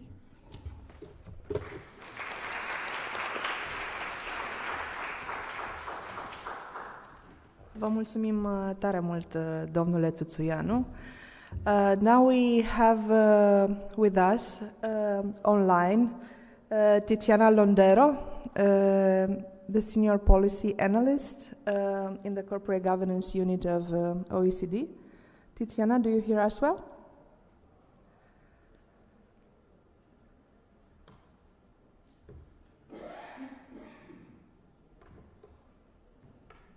Good morning, everyone. Can you see me and hear me well?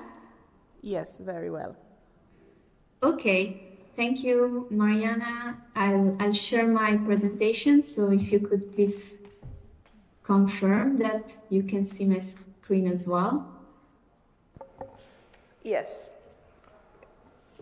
Very well, thank you.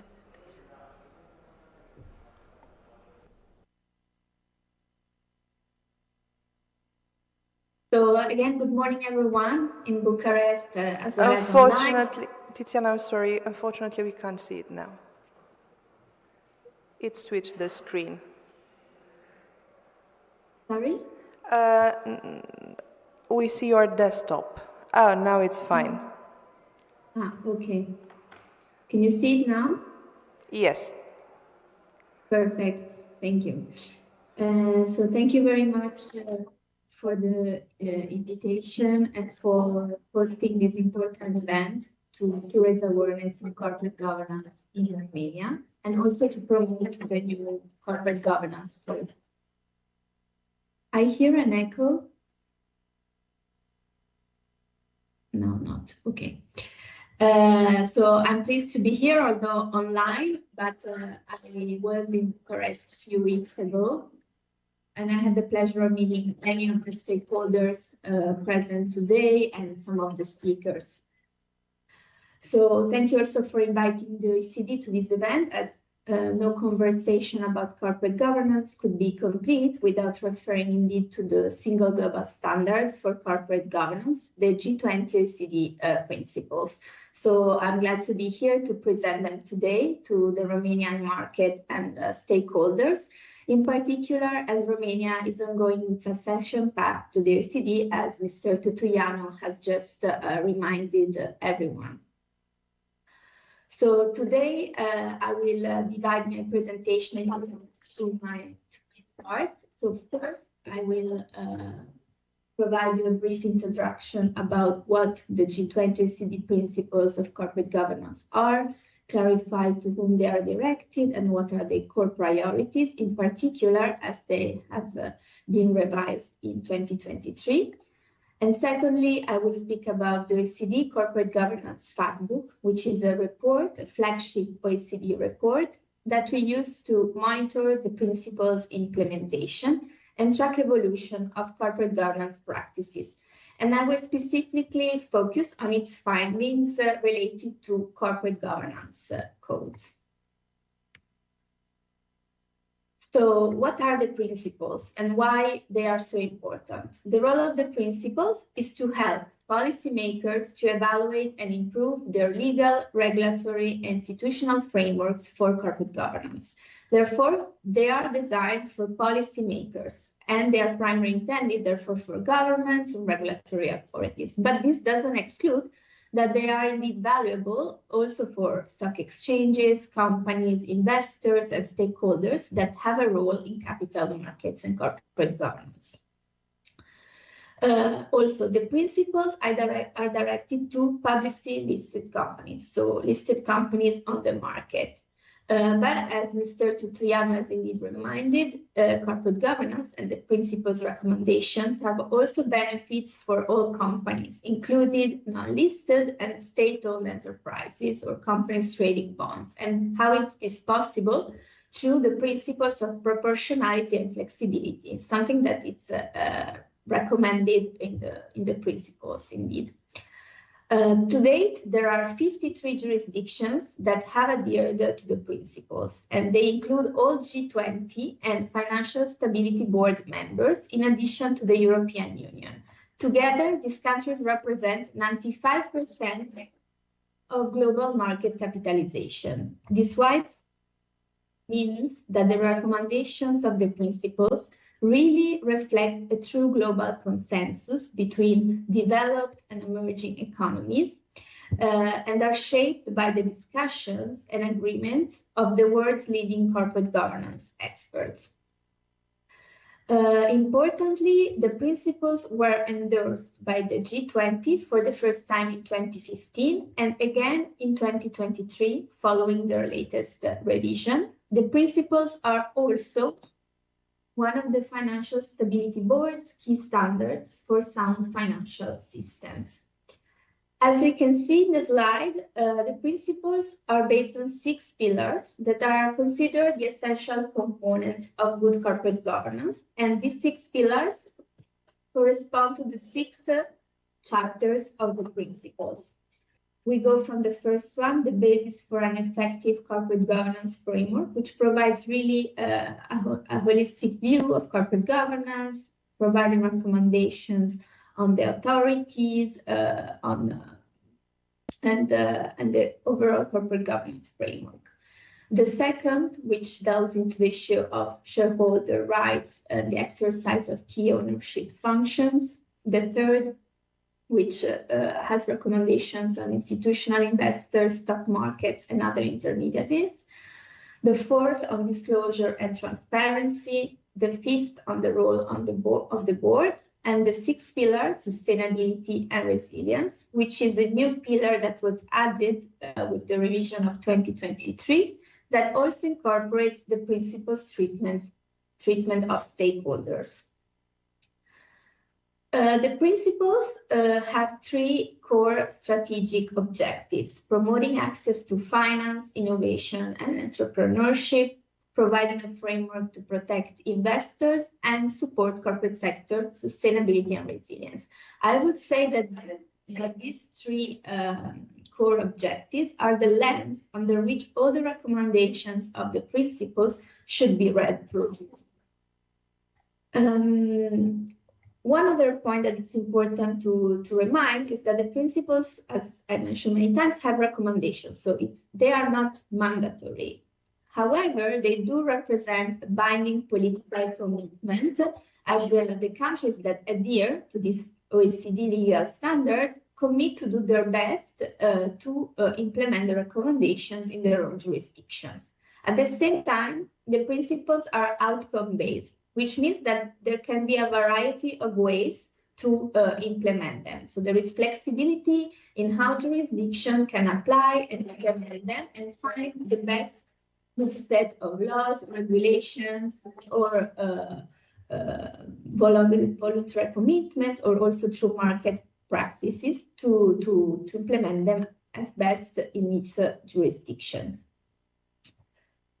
As I mentioned, the principles were revised in 2023. Why? Because corporate governance is not static, it evolves with the society and markets. And since they were first introduced in 1999, so more than 25 years ago now, the principles have undergone several revisions.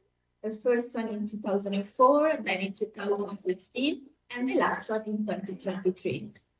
In this slide, we can see the 10 priority areas that guided, the revision of the principles, and that have been then included in the 6 pillars that I mentioned before.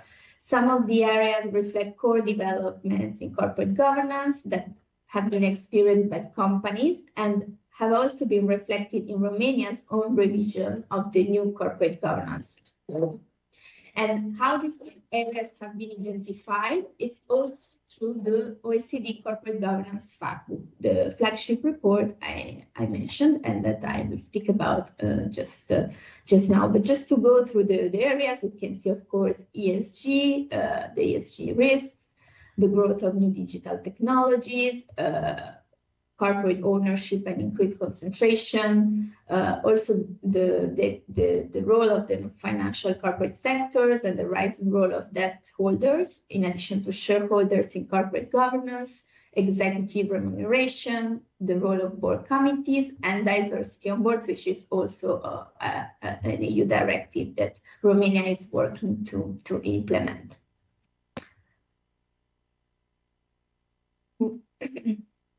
Sorry, moving to the next slide. Okay. So indeed, the work of the OECD and of its standards would not be complete without also supporting their implementation and dissemination. We do that through monitoring and benchmarking the implementation progress, in this case, every 2 years. And we do that through a flagship report, the OECD Corporate Governance Factbook, to offer information on how the principles are implemented over time. The Factbook provides coverage for 49 jurisdictions. This is the 2023 edition, the last one that was published.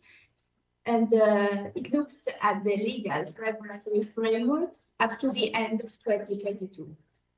And this edition covered corporate sustainability, also the rise of hybrid and virtual meetings, and company groups, reflecting some of the new issues that were included in the revised principles.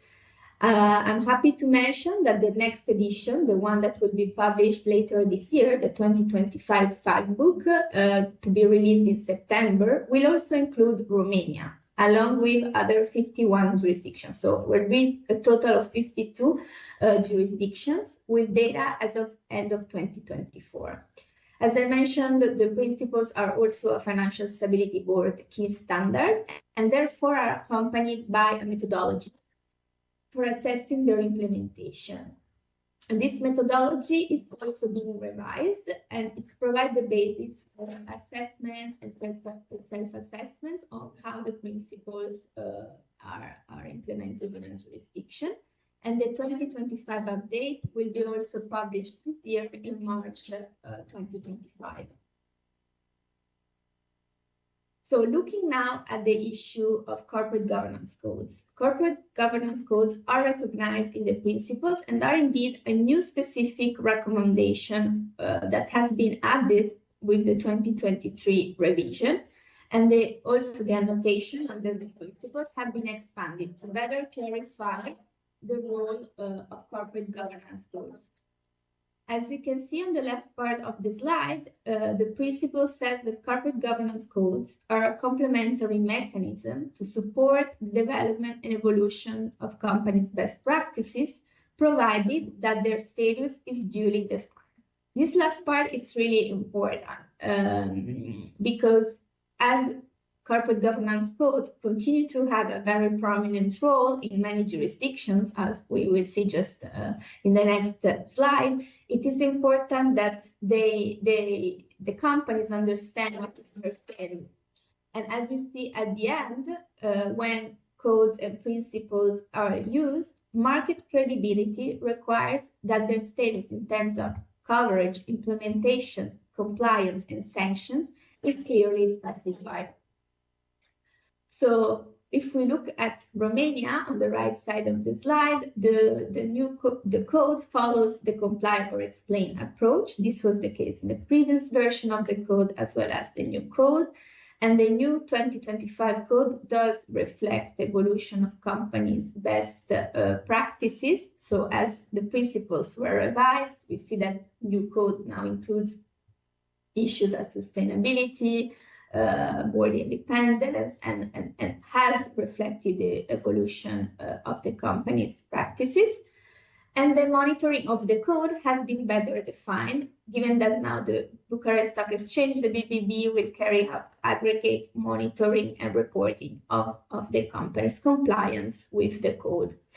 The body that has oversight on the code implementation has also an important role in guiding companies to provide solid explanations for compliance or non-compliance with the code. So what are the fact book findings in relation to corporate governance codes? So these are the findings of the 2023 edition. Importantly, we can see that almost all of the fact book 49 jurisdictions have a national corporate code or an equivalent instrument. Out of these, 82%, so really a large majority, follow the comply or explain or similar variation approach. So Romania is among these, would be among these countries following the majority of comply or explain approach. But there is also a share of jurisdictions that have a mixed binding, non-binding approach, and 6% that do have a binding approach through laws, regulations, or listing rules. The prevalence of the non-binding approach suggests that flexibility is really important for companies and jurisdictions. Another important finding that we have gathered through collecting and publishing this information every 2 years is that codes are also updated regularly.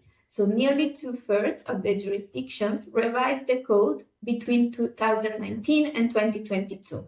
Some of them even multiple times in this time frame. And this reflects that it's important to keep this instrument relevant and effective. And Romania has updated the code now, 2025. The previous code was 2015. So over 10 years have passed before this update took place. Looking at the monitoring of the code, the slides provide the insights to how codes are monitored among the 49 jurisdictions of the FAC.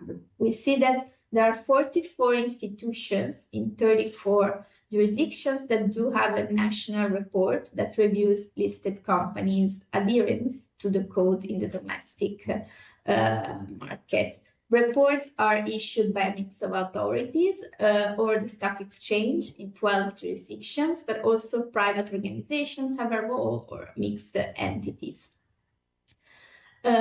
which highlights the diverse nature of governance oversight across the different jurisdictions. But it's important to highlight that over years, the stock exchanges have increasingly taken up the monitoring role, especially compared to the 2021, but even before. Overall, the majority of institutions do publish these reports on an annual basis, and it's less common to have them every 2 or 3 years or without a specific fixed publishing window. And this suggests that regulatory monitoring is a standard practice, and generally when monitoring is carried out, it covers all listed companies and also all the corporate governance codes provisions.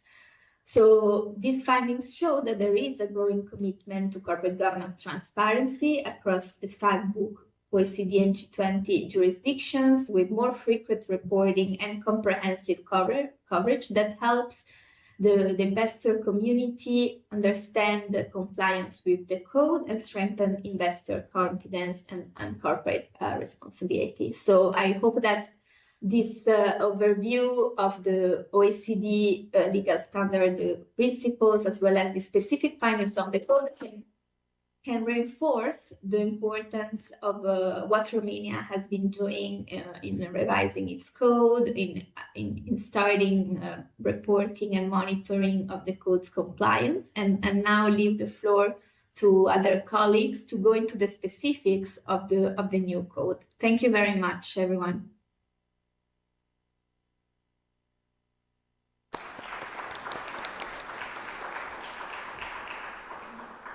Thank you so much, Tiziana, for the great insights on international best practices in corporate governance. And thank you for making time to join us today and support in our project. Now I'll switch to Romanian. Vă voi prezenta doar câteva minute principalele modificări aduse de versiunea revizuită a Codului de Guvernanță Corporativă al Bursei de Valori București, comparativ cu versiunea anterioară a acestuia. Să așteptăm și prezentarea.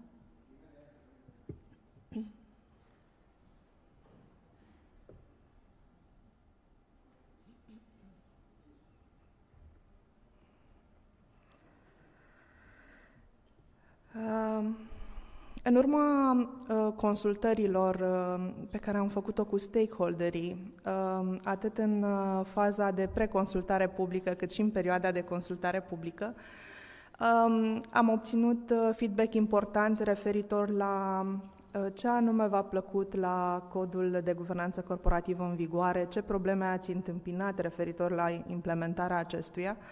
Și cu sprijinul dumneavoastră am încercat să transpunem cele mai bune practici în domeniul guvernanței corporative, actualizările de legislație națională, dar și cea mai mare parte a recomandărilor făcute de dumneavoastră în această versiune a codului.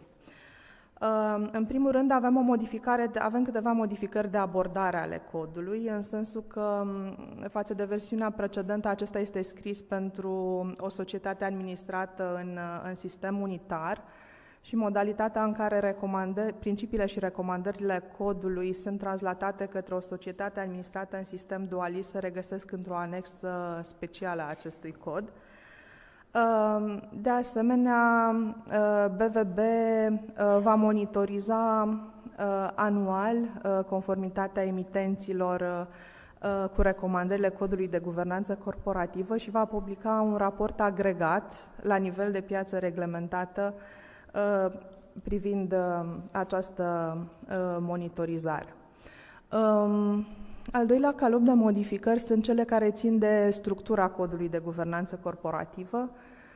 Este structurat pe 5 secțiuni, organizată în scop, principii și prevederi, astfel încât atât emitenților, dar și consultanților și auditorilor acestora să le fie ușor să urmărească ce anume au de implementat. Doar prevederile din cod sunt cele care sunt supuse cerințelor de raportare, iar partea de scop oferă doar informații generale despre raționamentul respectivei secțiuni din cod. De asemenea, față de versiunea anterioară a codului, am introdus o nouă secțiune privind sustenabilitatea, întrucât raportarea pe CSRD se va face în mai multe valuri care țin de dimensiunea companiilor cărora li se aplică legislația de sustenabilitate. Credem că principiile generale și recomandările incluse în această secțiune de sustenabilitate facilitează cumva transpunerea de către societăți a mecanismelor pentru o bună sustenabilitate a afacerii. Ce recomandări noi au fost aduse de cod? Majoritatea țin cumva majoritatea recomandărilor țin de Consiliul de Administrație și Directorul General, precum și de comitetele cu rol consultativ pentru Consiliul de Administrație.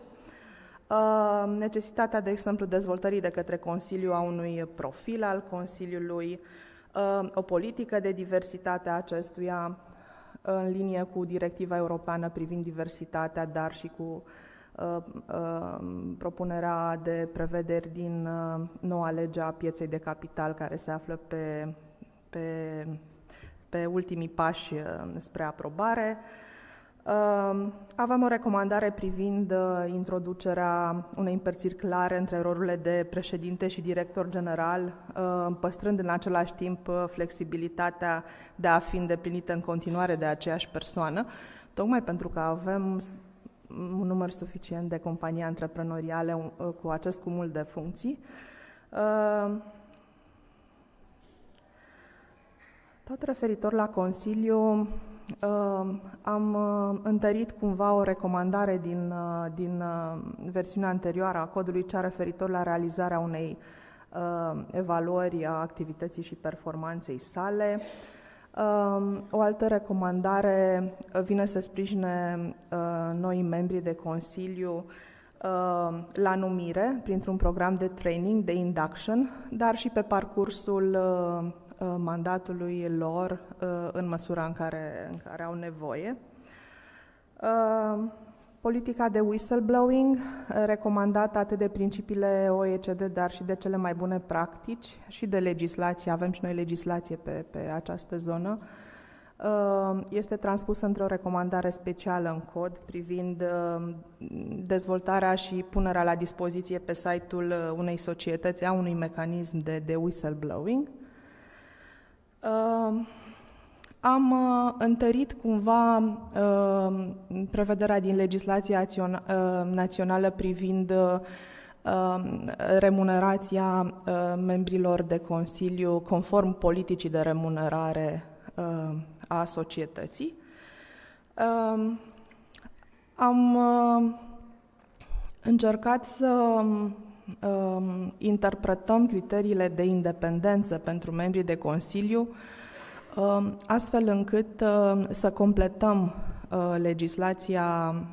criteriile din legislația actuală, însă fără a face un overload, fără a fi excesivi pentru emitenții noștri.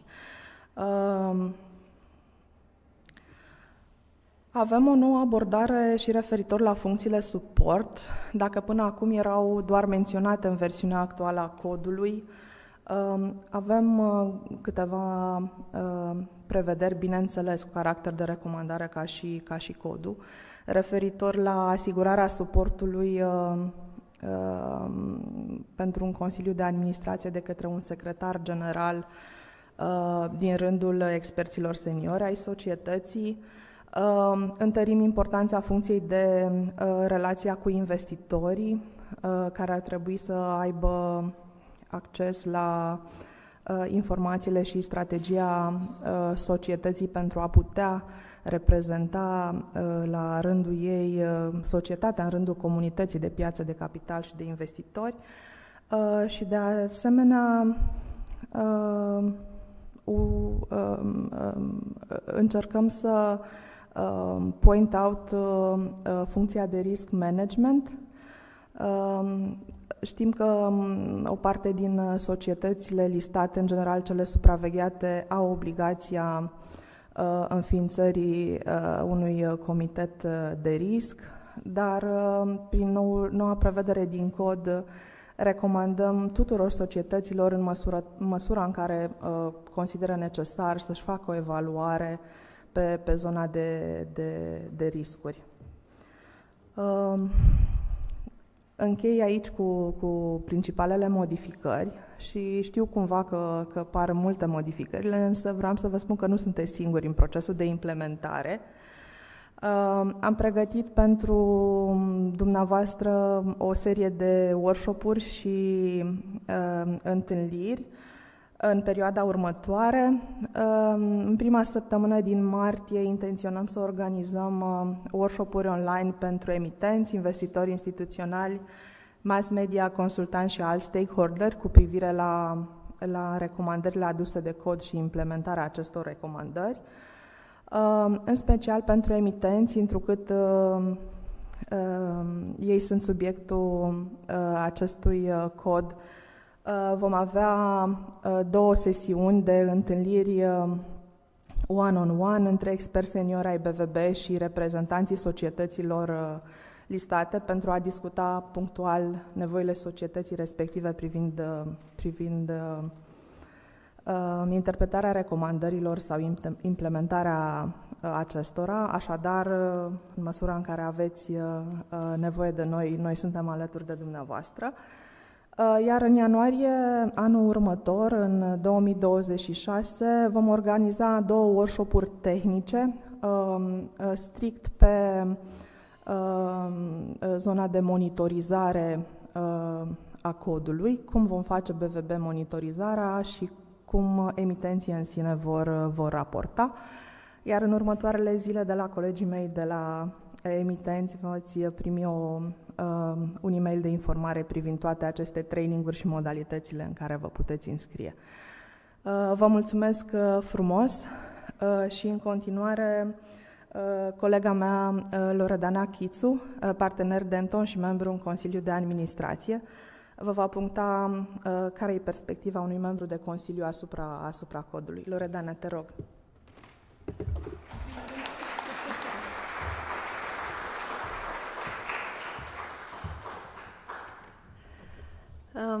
Bună ziua! Mă bucur să văd o sală plină ca manifest al interesului pieței de capital asupra subiectului de guvernanță corporativă, așa cum este el înțeles în accepțiunea noului cod BVB.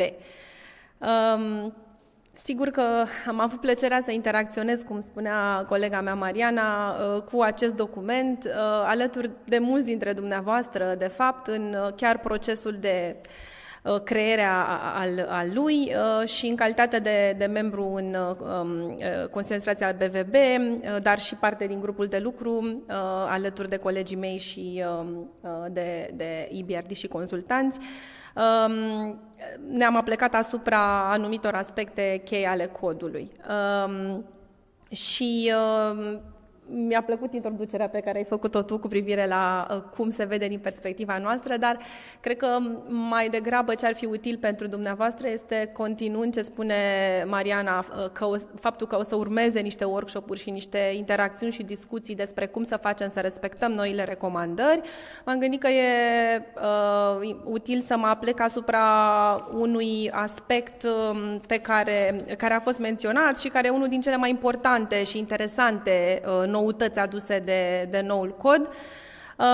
Sigur, o să fiu foarte scurtă, vor urma, după cum am zis, discuții și cu plăcere o să putem să ne auzim pe subiect. Recomandarea este pentru emitenți să implementeze o politică, să dezvolte și să implementeze o politică de nominalizare a membrilor Consiliului de Administrație, respectiv Consiliul de Supraveghere, bazată pe un profil echilibrat și divers. Discutăm, dacă ne uităm, sunt mai multe principii ale codului care, interpretate împreună, au 3 elemente cheie cu privire la acest subiect. Ele se pot documenta împreună sau separat, asta o să rămână, cred, la latitudinea fiecăruia dintre emitenți, dar ar trebui să acopere 3 elemente cheie. Acest profil despre care discutăm, care să stabilească, un document care să stabilească un mix de abilități, de caracteristici și de expertize pentru membrii din organul de conducere, pentru ca aceștia să-și poată exercita atribuțiile și rolul strategic în cadrul companiei cât mai bine. O politică de nominalizare asupra căreia o să revin și, desigur, noul cod menționează, cum spunea și Mariana, necesitatea unei politici de diversitate, care, după cum spuneam, cred că poate de fapt fi privită împreună cu recomandările anterioare cu privire la profil și la politica de nominalizare.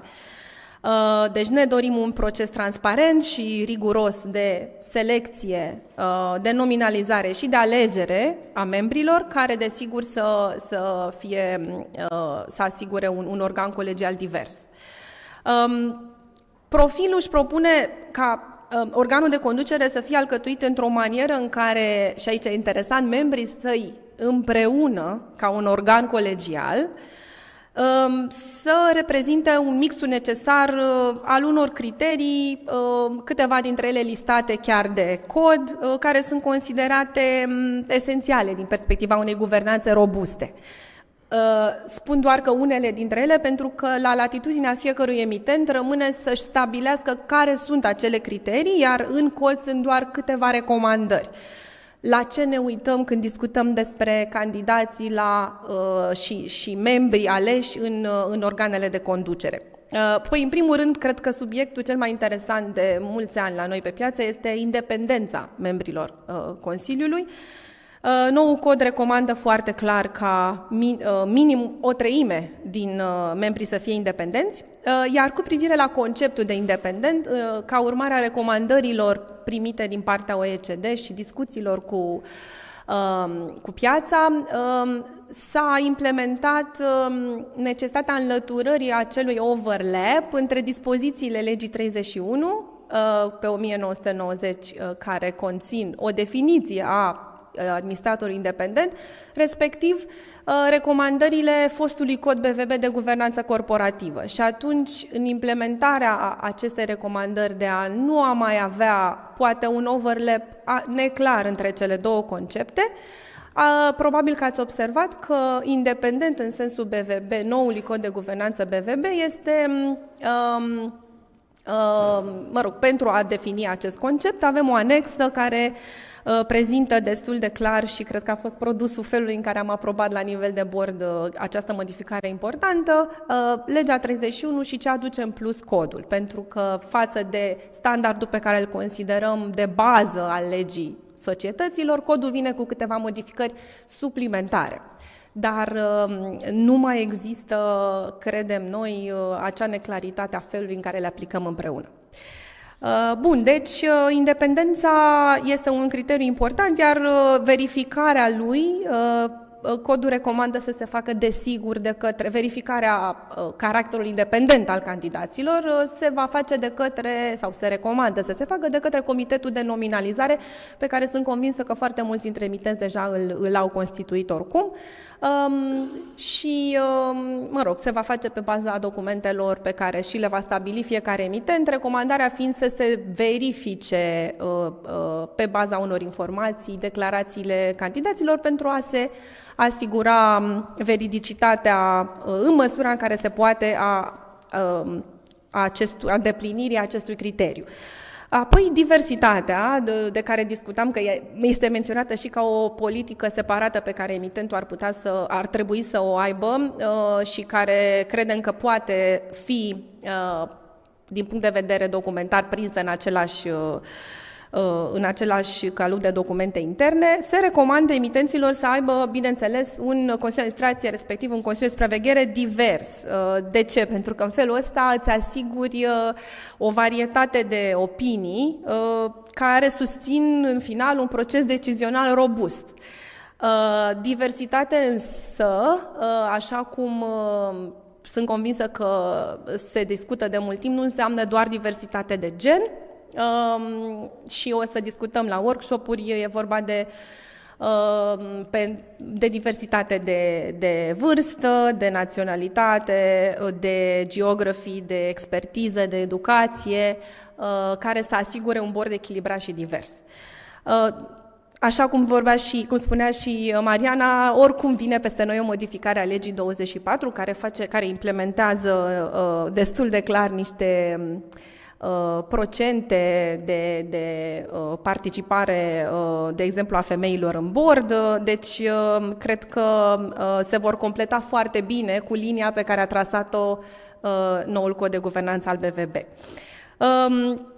Am vorbit de independență, am vorbit de diversitate, sigur că expertiza este cea mai importantă și este criteriul pe care sunt convinsă că emitenții îl vor avea în vedere în redactarea profilului organului de conducere.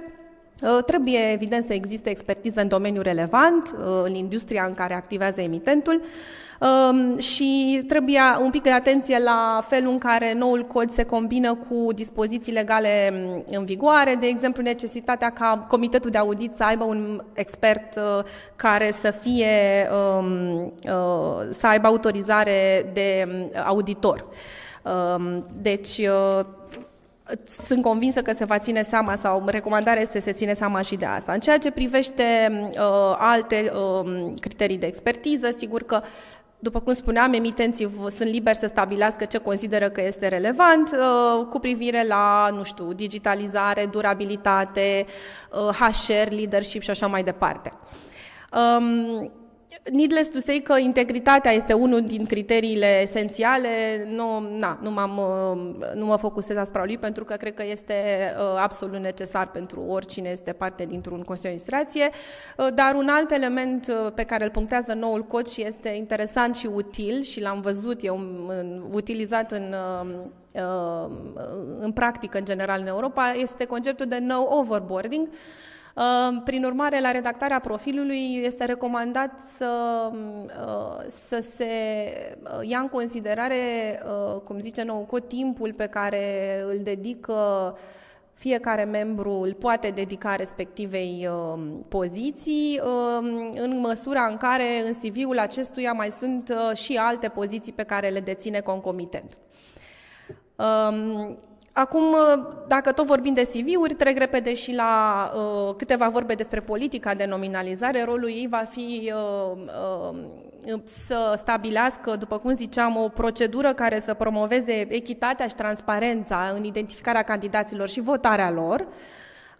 Și apropo de CV, noul cod vine cu sugestii despre ce fel de informații ar trebui puse la dispoziția acționarilor și este foarte util și interesant pentru că, de exemplu, se recomandă să se menționeze cine a propus un candidat, care dintre acționari sau membrii organului de conducere, să se solicite un pic mai multe informații în CV-ul candidatului, inclusiv pentru a se verifica acel nou overboarding de care vorbeam, și, desigur, relația cu acționarii semnificativi, care ar trebui dezvăluită pentru ca obiectivitatea candidatului să poată fi evaluată cât mai bine. După cum se menționase, comitetul de nominalizare o să aibă totodată împreună cu alte organe competente din cadrul emitentului rolul să și evalueze constant, odată ce s-a numit un organ de conducere, membrii acestuia, anual, este recomandarea noastră, pentru a se asigura că criteriile acestea continuă să fie respectate sau pot fi îmbunătățite sau modificate, astfel încât acest organ colegial să poată fi îmbunătățit în dinamică pe măsură ce își exercită atribuțiile.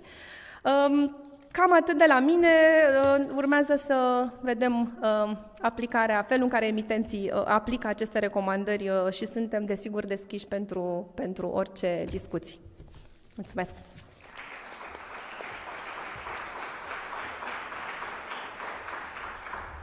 Mulțumim frumos, Loredana. Pavle Juric is a senior legal advisor for EBRD and has been closely working with us in this code. Thank you so much, Pavle, for all your support, and I invite you to present some insights.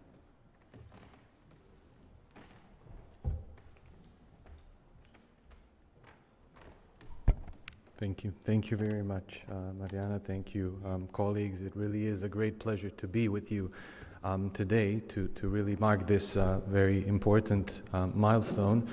It is, of course, a big pleasure for us that we could support the development of the new corporate governance code, not least because supporting improvements in governance, laws, standards but also practices of our direct investee companies of EBRD is something that's really firmly embedded in the EBRD's mandate and our strategic approach. I would say the new code really comes at a very important time, looking backwards in terms of what has happened since the previous code, in terms of the legislation that's been developed, that's entered into force and has been fully integrated into the Romanian legal framework, but also the recent changes to the OECD principles that we heard Tiziana talk about. I would say the adoption of the code is also very important because of what's coming ahead. And this is a flurry of further legislation, especially in the area of sustainability and sustainability reporting, where we are still, many of us are still trying to make sense of it all. So we're hoping that by using this new code, we can all find governance responses to really implementing what is important in this. I would just like to take a moment to really thank the colleagues from BVB and to really commend them on really an excellent and very robust consultation and process of the development of the code. I think there has not been a single stakeholder in the process that hasn't been heard. We have consulted with more than, on more than one occasion with many of you. I'm really grateful for all the valuable inputs that you all provided in this. Now, I'll try to keep things very brief and simple at the same time, because I don't want to keep you from the next panel, which will be a discussion panel. So I'll focus on the, let's say, 3 topics. One of them is relatively new. Another one is completely new to the code, and the third one is maybe a bit more general in terms of the approach that we're taking, that the code is taking when it comes to the implementation. So to start with is maybe risk management, which was featured to some extent in the previous code, but is now definitely featured more prominently as something, as a sort of desired set of practices that the companies need to be thinking of. Here on the sort of left-hand side, you can see what are some of the provisions that were added to the code. I think, generally speaking, this section of the code previously used to be more about the responsibilities of the audit committee and the approval of related party transactions. Most of this has been integrated into the legislation since the previous code, so it is not worth covering in that level of detail. On the other hand, what hasn't been so prominently featured is what the boards need to do in terms of setting up a risk management framework, in terms of identifying the sort of applicable risk universe, having some kind of even risk appetite, because, I mean, risks are inseparable from strategy, and they're a reflection of strategy. So when approaching risk issues, one should always think about what that does in terms of the existing strategy and how that changes. So we try to provide through the code a guidance for the boards on how to deal with it. One of the potential ways to sort of be looking into this is also by creating a sort of separate risk function within the company. We don't necessarily mean by this 30-person risk department, although it may be a kind of a good way to go for some companies. But what the code is really after here is for this to find responsible individuals within the company that will provide ultimately the relevant information to both management and the boards, that will provide the necessary methodological support so that the board can really look at the company's risks holistically. Another one is a focus, and I think that's something that's done throughout the text, on environmental and social risks. So everything that has to do with sustainability is now really recommended to be integrated into the overall risk framework. We have also boosted the provisions related to the responsibilities of the audit committee and provided greater clarity on the functioning of internal audit. And maybe just as a side note, if you take a look at these global risks that are recent, I think, from actually this year, published before the Davos events. One thing that struck me personally is economic risks don't feature on this at all. That's not to say that, you know, they're not there, of course they are, but the risk landscape is changing so quickly and so dramatically that, you know, these are kind of have gone to the background for many of businesses. Another question that we can ask ourselves from this is whether the boards are well equipped to deal with many of these risks, and this is something that the code ultimately tries to tackle through this notion of a nomination policy that Loredana talked about. Moving on to the sustainability part, I think, you know, it's clear what we ultimately want to achieve as somebody who deals with governance, which is the integration. A lot of the time still we see the company having a business strategy and a sustainability strategy or a climate change strategy, and those do not necessarily speak to each other. What we want is really for the sustainability aspects to be integrated fully into not just the sort of strategy and the operations, but also into the risk management framework, into the incentives, so into the remuneration that is being paid to board members and management. And through these provisions of the code, we're kind of pushing for this to be taken more systematically as an effort.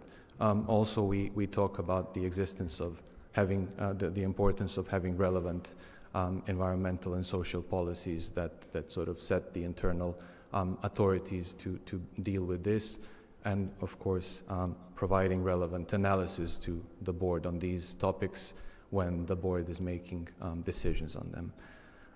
Another very important step, as Tiziana mentioned, that comes from the OECD principles is the stakeholder engagement.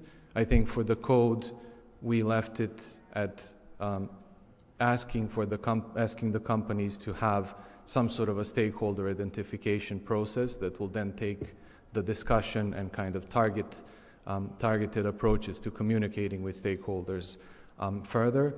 But I think in light of all the risks that we saw just on 2 slides before, there are different societal risks and different risks of miscommunication that can impact the stakeholder base significantly. So this is definitely one of the areas that will be in the focus, I believe, of many companies.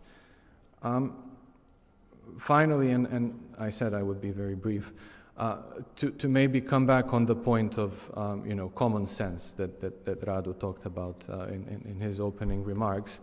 I think the code itself is really, the application really is anchored in that kind of common sense. We are still, I mean, the code is to be implemented on a comply or explain basis, which means that the company does not need to necessarily comply with all the provisions. It can provide a perfectly justifiable, reasonable explanation for not complying. And there we really like to think of the code more as a compass rather than an instruction manual, because it's meant to provide guidance, it's meant to provide some basic notions, basic categories of where the practices should move towards, but it's not meant to be a law, it's not meant to be a hard technical rule in any case. And I think this approach was really appreciated by all the stakeholders. We try to avoid overlaps with the legislation to the greatest possible extent. I'm sure that the code does not contradict anything in the legislation, which is also important. I think different aspects of sort of adaptability or proportionality have been mentioned, such as a special annex for companies that have a supervisory board. But also in terms of its structure, the code now has a clear division between purpose, which is an introductory section that explains the context, between the principles that are kind of high-level aims of the code, and between the provisions that are the only ones who are actually subject to this comply or explain reporting. When it comes to the report itself, They will be done on a very simple, I would say, tool which is provided alongside the code, where the companies will be able to sort of provide all the necessary information, how they implement or why they decided not to implement the code. And I think, in general, we have tried to give as much time to the companies as possible. So the code officially, I would say, entered into force or started application from January 1st, but the first actual reporting will be in 2026 based on the situation at the end of the year.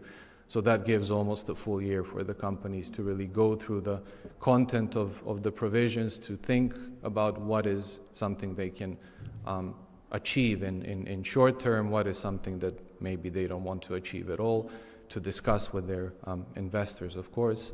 And then in the end, we will have a new set of reports in 2026 that will provide a basis for the stock exchanges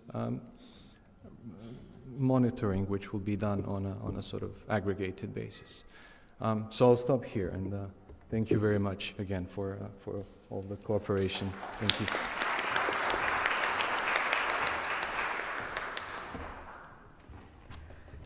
Thank you so much, Pavle.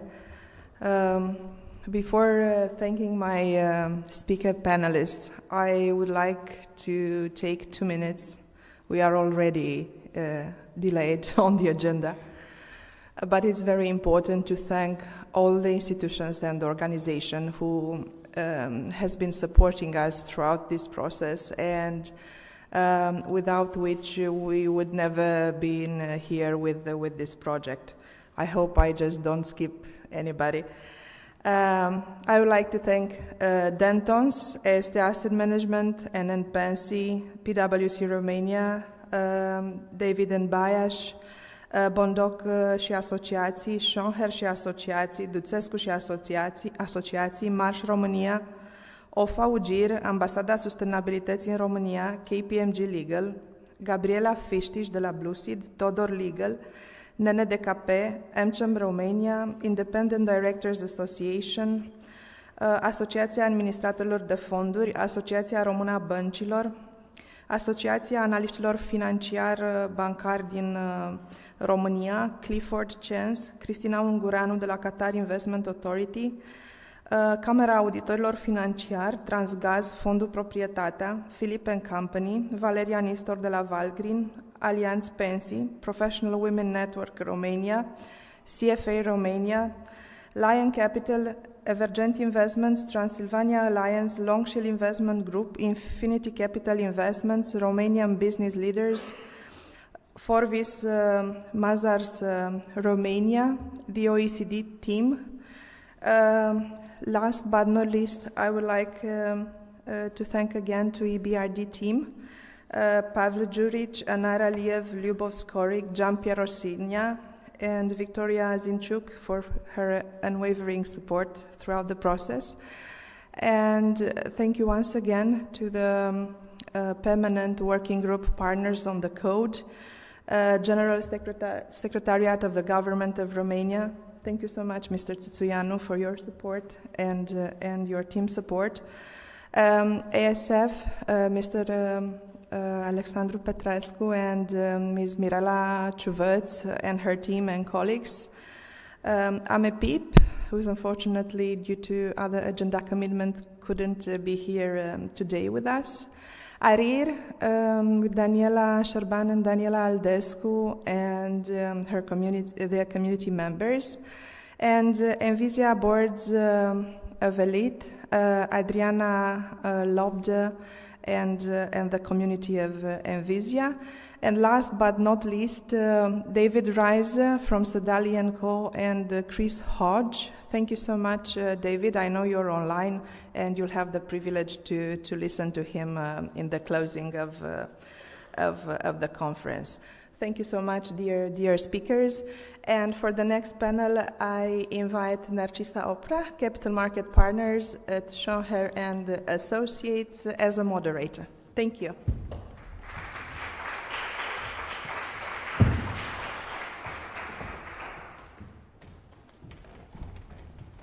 Bună ziua tuturor!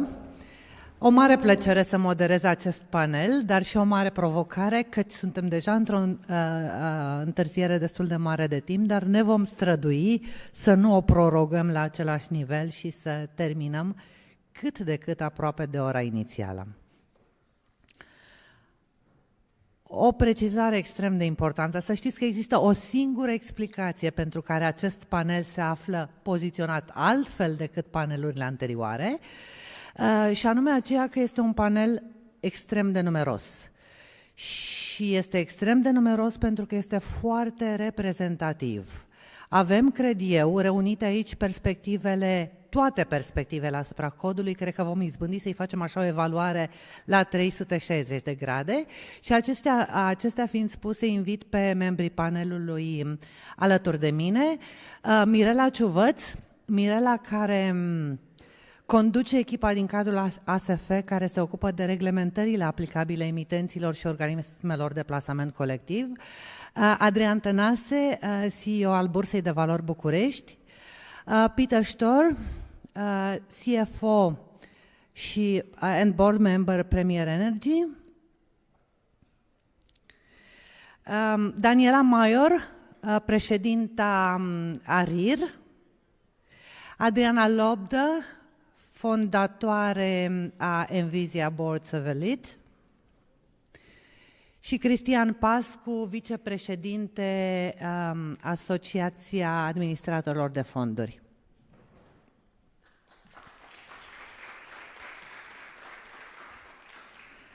Realmente nu există stakeholder sau entitate implicată în vreun fel atât în procesul de elaborare cât și în cel de implementare a codului care să nu fie reprezentat aici. Și voi începe cu Mirela, căci da, în ceea ce privește ASF-ul avem toți obișnuința ca ASF-ul să emită reguli, norme obligatorii pentru toți participanții la piață. Iată, discutăm astăzi despre un cod care funcționează pe principiu aplici sau explici. Mirela, cum se relaționează ASF la un astfel de cod? Care este rolul ASF în legătură cu un astfel de cod? Cum a contribuit ASF la elaborarea codului? Da, mulțumesc, Narcisa. În primul rând, aș vrea să salut întreaga audiență.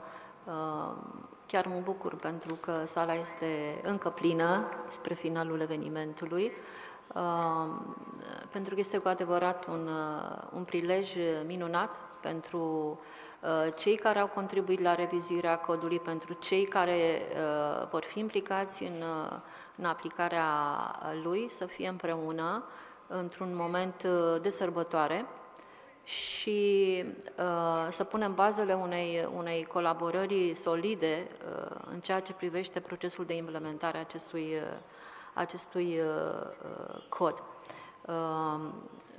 Ce aș vrea să subliniez este că revizuirea acestui cod de guvernanță corporativă, care a avut la bază cele mai înalte standarde internaționale în domeniu, a luat în calcul ultimele evoluții ale legislației în zona emitenților, are un rol extrem de important pentru sprijinirea eforturilor autorității de dezvoltare și consolidare a pieței de capital locale. Așa cum s-a menționat de către vorbitorii de dinainte, revizuirea codului are o importanță particulară pentru că ea vine într-un moment, într-o perioadă importantă pentru România ca stat. Știm cu toții, ne aflăm într-un prim proces de accedere la OECD și ASF ca autoritate este de un an de zile implicat foarte puternic în acest proces, iar revizuirea codului de guvernanță corporativă a fost un element de bază al colaborării pe care am avut-o cu Bursa de Valori București de un an încoace, de când a debutat și procesul de care vorbim astăzi, de revizuire. pentru a putea, să spunem, acomoda recomandările care au fost formulate de către echipa OECD cu care am colaborat pentru dezvoltarea implementării principiilor de guvernanță corporativă pe piața locală. În ceea ce privește implicarea ASF-ului, așa cum a subliniat și Mariana mai devreme, am fost implicați efectiv prin participarea, prin experții noștri la grupul de lucru care a avut ca obiect elaborarea codului în forma lui revizuită. Aș spune că am ținut în mod deosebit să fim o parte extrem de activă în acest grup, dată fiind importanța acestui demers, cum spuneam, în contextul accederii la OECD. Ca să punctez câteva elemente de intervenție ale noastre în cadrul grupului, m-aș referi la asistența pe care asistența tehnică, la expertiza furnizată în ceea ce privește identificarea legislației aplicabile în domeniu. Au fost discuții și întâlniri extrem de interesante și productive, dezbateri în cadrul grupului pentru a identifica soluțiile cele mai fezabile, cele mai potrivite pentru specificitățile pieței de capital românești și, nu în ultimul rând, cred că cea mai importantă, cel puțin din punctul meu de vedere, contribuție a autorității la acest proiect s-a situat în zona când proiectul, rezultat al muncii în cadrul grupului, a fost dezbătut public. După cum știm, a fost o perioadă august-septembrie, dacă nu mă înșel, în care dezbaterea a fost extrem de deschisă. Cum spunea și Mariana, au fost ascultate toate părerile, de la stakeholder și investitori până la autoritate și alte entități reprezentative. Ce aș puncta cu privire la... Deci, noi ne-am aplecat atunci în mod deosebit asupra formulării unor propuneri și observații pe marginea proiectului, care să fie în consonanță, pentru că ăsta a fost criteriul nostru principal și principala preocupare, să fie în consonanță cu recomandările formulate de echipa cu care am lucrat de un an încoace, echipa OECD. Credem noi că, pentru că aș vrea să subliniez o particularitate de care care este, a zice eu, arată puțin eforturile și complexitatea muncii care s-a produs în acest an pe aceste mai multe fronturi, pentru că, așa cum știm cu toții, codul este o recomandare. Da? El se bazează pe principiul aplici sau explici. Da? Nu există o prevedere legală, o obligație legală care să fie opozabilă companiilor listate pentru a fi respectată. Și atunci intervenția ASF-ului cu privire la acest aspect nu este primordială, pentru că competențele ASF-ului vizează în primul rând implementarea legislației. Tocmai de aceea, focusul nostru, pe lângă această muncă în revizuirea codului de guvernanță corporativă, a fost de revizuire, da? Deci de revizuirea legislației aplicabile în domeniu pentru implementarea recomandărilor și, cum spuneam, ce a fost important și interesant, de armonizare a prevederilor codului de guvernanță corporativă, așa cum a fost el revizuit, cu prevederile legislației naționale și, evident, cu principiile de guvernanță corporativă ale OECD. Trebuie să recunosc că nu a fost deloc și nu este în continuare un proces simplu. După cum știm cu toții, procesul legislativ la nivel național este complex, comportă mai multe etape și aș putea să spun, ca să vă dau așa un flavor modificările legislative relevante în materia guvernanței corporative, care reflectă, cum spuneam, recomandările OECD, sunt în diferite faze de elaborare sau de aprobare, de avizare. Vorbim despre proiectul de lege 24 pe 2017, care este un proiect mamut, aș spune, pentru că el are mai multe obiective. Este într-o fază finală, sperăm ca în luna aceasta să-l putem bifa, să spunem așa, să intre în vigoare, și iarăși un proiect important care se află a pornit și la DUM în procesul de avizare și de promovare legislativă, care este un vehicul care modifică mai multe legi, printre care și legea 24, în care sunt acomodate expressis verbis recomandări punctuale, specifice, formulate în raportul OECD. Bref, ca să am deschis un pic, am încălzit un pic atmosfera, pentru noi a fost și este extrem de importantă colaborarea cu Bursa de Valori București și cu ceilalți stakeholderi pentru implementarea mai departe a codului de guvernanță corporativă și pentru o relație fructuoasă cu asociațiile profesionale, cu entitățile reprezentative pentru revizuirea în continuare, da, pentru a bifa toate recomandările, revizuirea legislației care stă principal în competența noastră și e principalul nostru instrument de lucru. Mulțumesc, Mirela, și mulțumesc că ai extins așa un pic perspectiva, căci chiar dacă nu este sumarul cel mai potrivit, concluzionăm un lucru important din perspectiva emitenților. ASF nu va sancționa niciun emitent dacă implementează mai multe sau mai puține din prevederile codului. Cu toate astea, ASF-ul a investit resurse importante în a lucra pe acest cod, pentru că este important.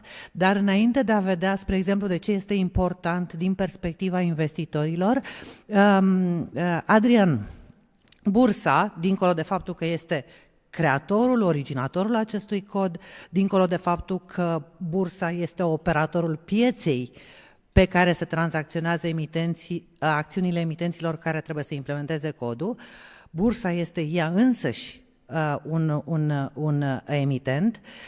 Aș vrea să ne ajut să ne focalizăm puțin pe zona asta de ce va face Bursa către viitor, lăsând deoparte propriul plan de implementare a prevederilor codului, căci cu siguranță o va face, pe zona aceasta de monitorizare de către emitenți a implementării codului. Da, mersi, Narcis. Înainte de toate, aș vrea și eu să, pe lângă mulțumirile tuturor celor implicați, a fost un exercițiu de revizuire a codului ca și efort a fost peste ce mă așteptam să fie, da? Și sunt convins că avem un cod bun la câte intervenții au fost pe el din partea stakeholderilor. Încă o dată aș vrea să le mulțumesc tuturor celor implicați și, în ultimul rând, Marianei, care a reușit să coordoneze tot acest proces. Bravo, Mariana, felicitări, well done! Da? A fost o muncă titanică, la un moment dat. La un moment dat, în inbox-ul meu erau 50% mail-uri legate de cod trimise de Mariana. Bravo, well done, n-ai cedat și am ajuns într-un final și cred că avem un cod foarte bun și cred că toată lumea este mulțumită, cel puțin din ce am, pentru că primesc feedback-uri destul de consistente pe acest cod. Da, vom continua, bineînțeles, eforturile până la monitorizare, vom continua, bineînțeles, eforturile noastre și nu numai Bursa o face, și toată lumea, de a arăta emitenților care este beneficiul acestui cod. Deci emitenții, în primul rând, trebuie să fie convinși că e bine să aplice acest cod. Nu trebuie să o privească pe un formalism, da? Trebuie să fie ceva în care ei să reușească să vadă în substanță acest cod, da? Să avem niște rapoarte de corporate governance care sunt bune în substanță, da? Să avem, apply, să avem foarte bine definite unde sunt compliant with, cu ce cere codul, dar să avem și explicații foarte foarte valide, unde nu sunt compliant cu ce cere codul. Da? Deci trebuie să avem acest comply and explain, rapoartele astea trebuie, sper să le avem, să avem niște rapoarte din care să aflăm foarte multe în substanță despre cum vede respectiv emitent aplicarea codului și din această cauză e necesar ca să facem toată această comunicare despre rolul acestui cod în substanță, da? Nu forma lui, către emitenți, astfel încât ei să înțeleagă foarte bine în care sunt beneficiile acestui cod, da? Sau care nu sunt, da? Și să avem niște rapoarte în substanță foarte bune, până ajunge să le judecăm noi. Da? Pentru că o să implementăm un proces de monitorizare a acestui cod la nivelul Bursei de Valori București. Deja s-a luat această decizie, vom înființa o comisie specială. Noi avem comitete speciale, știm să gestionăm astfel de comitete, avem Comitetul Indicilor, Comitetul de Admitere la Tranzacționare, avem tot felul de comisii speciale, vom gestiona și această comisie, care pe același principiu va avea în componență membrii ai boardului Bursei de Valori sau chiar ai executivului, plus membrii ai stakeholderilor externi relevanți, cum avem și în celelalte comisii, asociații de asset manageri, asociații de administratori independenți, ARIR, nu știu, sunt foarte multe asociații, cum vă puteți închipui, care au interes ca acest cod să fie respectat, da? Și să avem niște rapoarte de evaluare care să spună ceva tuturor celor care o să le citească. Da? Sperăm ca în toamna acestui an să avem această comisie înființată, da? Iar un prim raport pe nou cod, bineînțeles, cum a zis și Pavel, probabil va fi în cursul anului viitor. Da? Acum considerăm să avem un prim raport chiar anul ăsta, dar pe vechiul cod. Dar vom vedea în urma discuțiilor pe care le vom avea în cadrul acestei comisii cât de oportun este să avem un prim cod în 2025 pe codul din 2024. Da? Pentru că evaluarea se face în anul în curs pentru anul anterior. Da? Deci dacă vom face vreo evaluare în 2025, se va face pe codul din 2024. Cam așa va arăta acest mecanism. Bineînțeles, vom vrea să avem toate aceste modele de template-uri de raportare foarte vizibile, astfel încât totul se închide în interesul investitorilor de a citi foarte ușor aceste rapoarte și de a înțelege ceea ce e de substanță să înțeleagă din aceste rapoarte. Mersi. Mulțumesc și cu riscul de a fi acuzată de discriminare între membrii panelului. Ai subliniat foarte elocvent de câteva ori, este important codul. Aș merge un pas înainte, de data asta din perspectiva voastră de operator de piață. De ce este important? Crezi că există vreo corelație între, spre exemplu, măsura în care un emitent listat respectă cele mai înalte standarde de guvernanță corporativă și evoluția prețului de piață al acțiunilor? Da, sunt convins de asta. Deci cred că am o convingere puternică că nu putem avea o companie care să fie evaluată într-un mod eu știu, să aibă o evaluare atractivă, maximă, fără să aibă o guvernanță. Deci nu există un astfel de emitent. Da? Da, probabil că și de-aia, în acest context, guvernanța corporativă și o bună guvernanță se află în centrul unei piețe, unei burse eficiente în România. Fără a avea o guvernanță, nu putem spera să avem companii bine evaluate, antreprenori fericiți cu evaluarea lor.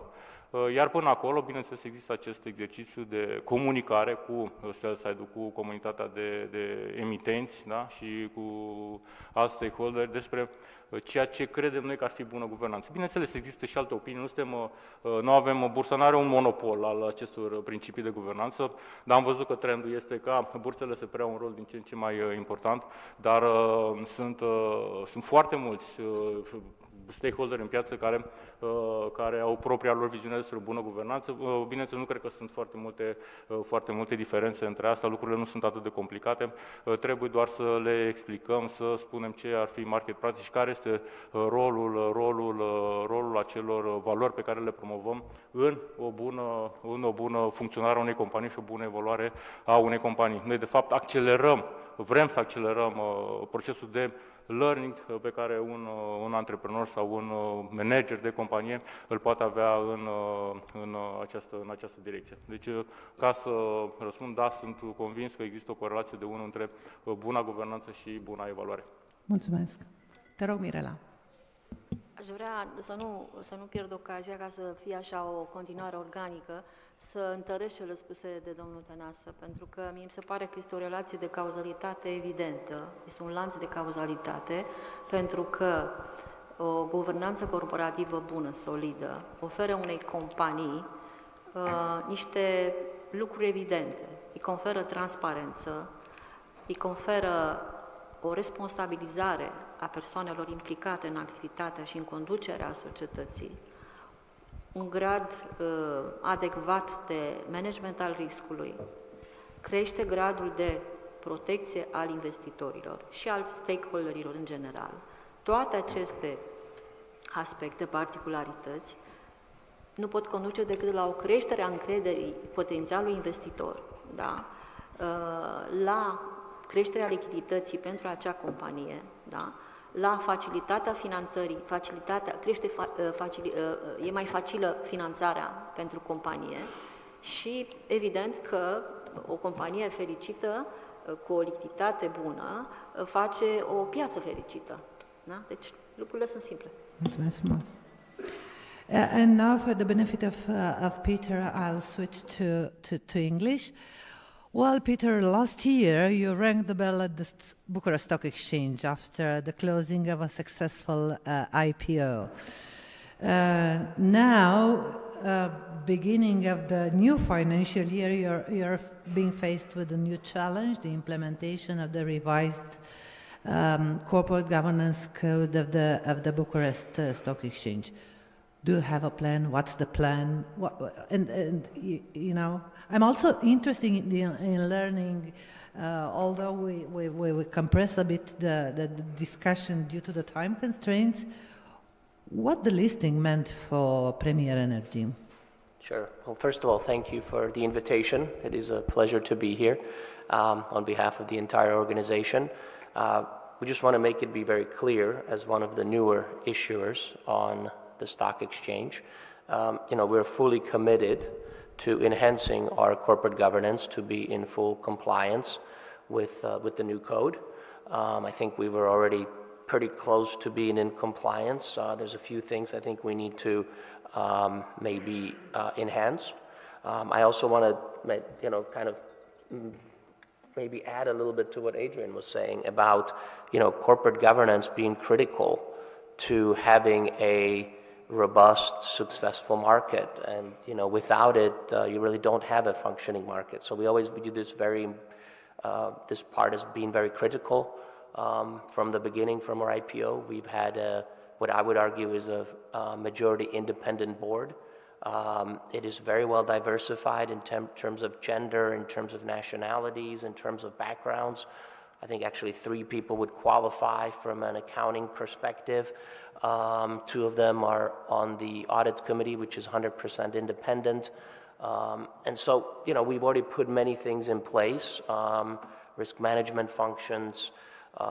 You know, what we are working on now with the new year is the ESG reporting, the CSRD reporting, which I still don't know if it's 100% of a requirement for it to be audited or not, but I just got off of a call with our auditors. We are going to have that report be audited, which I think is very important in terms of sustainability, but in terms of also the publicly traded companies being at the forefront of some of this reporting. And when we talk about reporting, one of the biggest changes in the way that we run the business is the fact that, you know, we now have to report quarterly, wholesome consolidated financial statements in our group.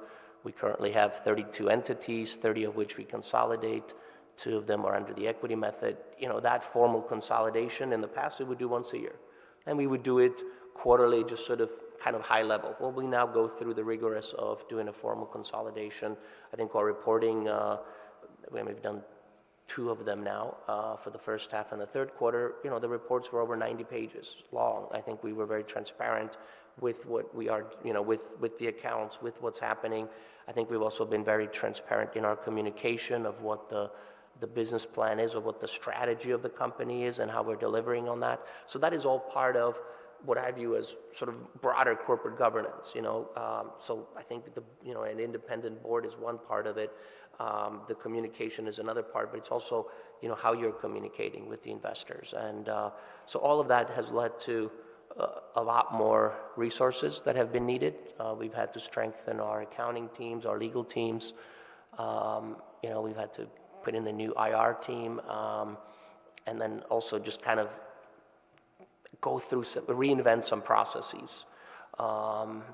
to be able to, you know, have a corporate governance and have a corporate communication structure that is in place, that needs to be in place for what we view as a blue chip company traded on the Bucharest Stock Exchange. Well, honestly, I've been a bit surprised when you started by saying, I think we are almost there in terms of implementing the corporate governance code of the stock exchange, which is very nice, and to me it points out to the advantage of being the newest company in the club of companies listed on the regulated market, because you were well prepared during the listing procedure by reference to the highest standards already, and that's quite a performance, I would say.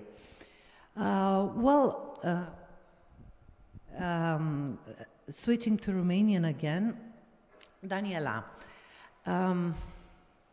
asociația reunește emitenți listați la Bursa de Valori București. Știm cu toții că în ultimii ani emitenții au fost constant în fața unor provocări în ceea ce privește modificările legislative și cred că 2024-2025 marchează cumva un vârf de sarcină, foarte multe cerințe noi aplicabile emitenților listați și vorbim aici de cerințe legale. Amintea și Mirela mai devreme, nu avem tabloul complet încă, dar știm în linii generale cum vor arăta lucrurile odată ce se aprobă modificările la legea 24.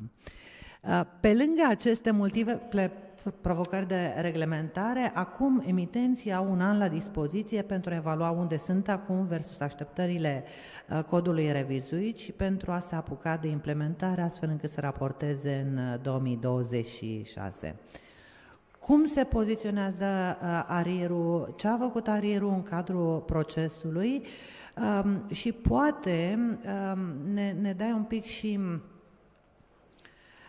o mai bună înțelegere despre cum se leagă Vector, deja toată lumea știe ce este Vector, cu noul cod de guvernanță corporativă al bursei.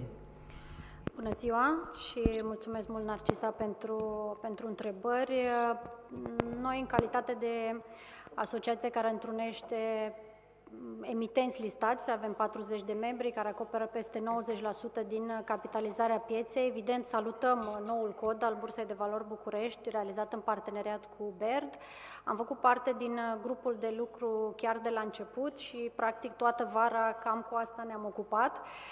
Ce a fost mai interesant este că, reunind atât emitenți mari cât și emitenți poate de o talie mai mică, inclusiv piața aero, a fost un transfer de cunoștințe natural atunci când am trecut linie cu linie prin noul cod de guvernanță corporativă. Practic, acest transfer dintre emitenții mari care au participat activ la rescrierea acestui nou cod și, mă rog, cu opinii și mai mult cu solicitări de clarificare cum anume să se transpună, și aici aș aminti OMV Petrom, Banca Transilvania, BRD, Fondul Proprietatea, au fost emitenții care, aș spune că au contribuit cu cele mai multe comentarii și, evident, emitenții mai mici care au participat la rândul lor la aceste sesiuni. Noi ne-am bucurat foarte mult că prevederile din Vector au fost incluse, o parte din ele, în noul cod de guvernanță corporativă și noi vedem codul ca o umbrelă pentru emitenți la nivel de principii, urmând ca Vector să fie și el, evident, ajustat și revizuit pentru a elimina suprapunerile și a avea un unghi mult mai mare cu accent pe comunicare, pentru că atunci când vorbim de codul de guvernanță vorbim de principii la nivel general, iar Vector va rămâne un indicator al comunicării companiilor listate cu investitorii. Aș completa legat de statistici și ce spunem noi este că piața se așteaptă ca o companie listată să comunice bine. Plusul de preț poate nu este atât de mare cum ar părea, adică cercetătorii britanici spun că ar fi un 10%, dar la ce ne uităm noi este la scăderea de preț sau penalizarea pe care o primesc companiile listate dacă nu comunică, și anume acel 20%. Practic, piața se așteaptă ca o companie listată să comunice la cele mai înalte standarde. Legat de așteptări, și aici aș aminti cele mai recente de rezultate Vector pentru al 6-lea an consecutiv, 26 de companii listate au obținut punctajul maxim la evaluarea aferentă anului 2024, dar istoricul de 6 ani ne spune că cel mai probabil vom avea o conformare treptată a emitenților cu noul cod, pentru că în 2019 am avut doar 4 companii cu Vector 10, iată, până la 26 în 6 ani a fost un proces de învățare, de ajustare și de îmbunătățire permanentă a metodologiei, și asta este foarte important. Mulțumesc și voi reține cuvintele cheie: învățare, ajustare la noile realități continue, pentru a ajunge la Adriana. Adriana, cum contribuie, sau dacă planul este deja făcute, cum contribuie Envisia la a ajuta companiile listate, pe de o parte, să implementeze noul cod și, pe de altă parte, să țină pasul cu această realitate care se modifică foarte rapid? Mulțumesc, Narcisa. Doar să încep prin a vă spune că suntem foarte privilegiați să fi făcut parte din acest grup. Am participat și noi la consultările pe subiect. Envisia este o școală de afaceri care practic oferă programe educaționale pentru membrii în consiliile de administrație, începând cu președinți, membrii propriu-zis, executiv, neexecutiv și lanțul de C-level. Deja suntem bucuroși că au trecut prin cursurile furnizate de Envisia peste 200 de profesioniști, deci avem o comunitate la cărui educație am contribuit. Rolul nostru, aș spune, pe partea de educație va începe de acum încolo, pentru că alături de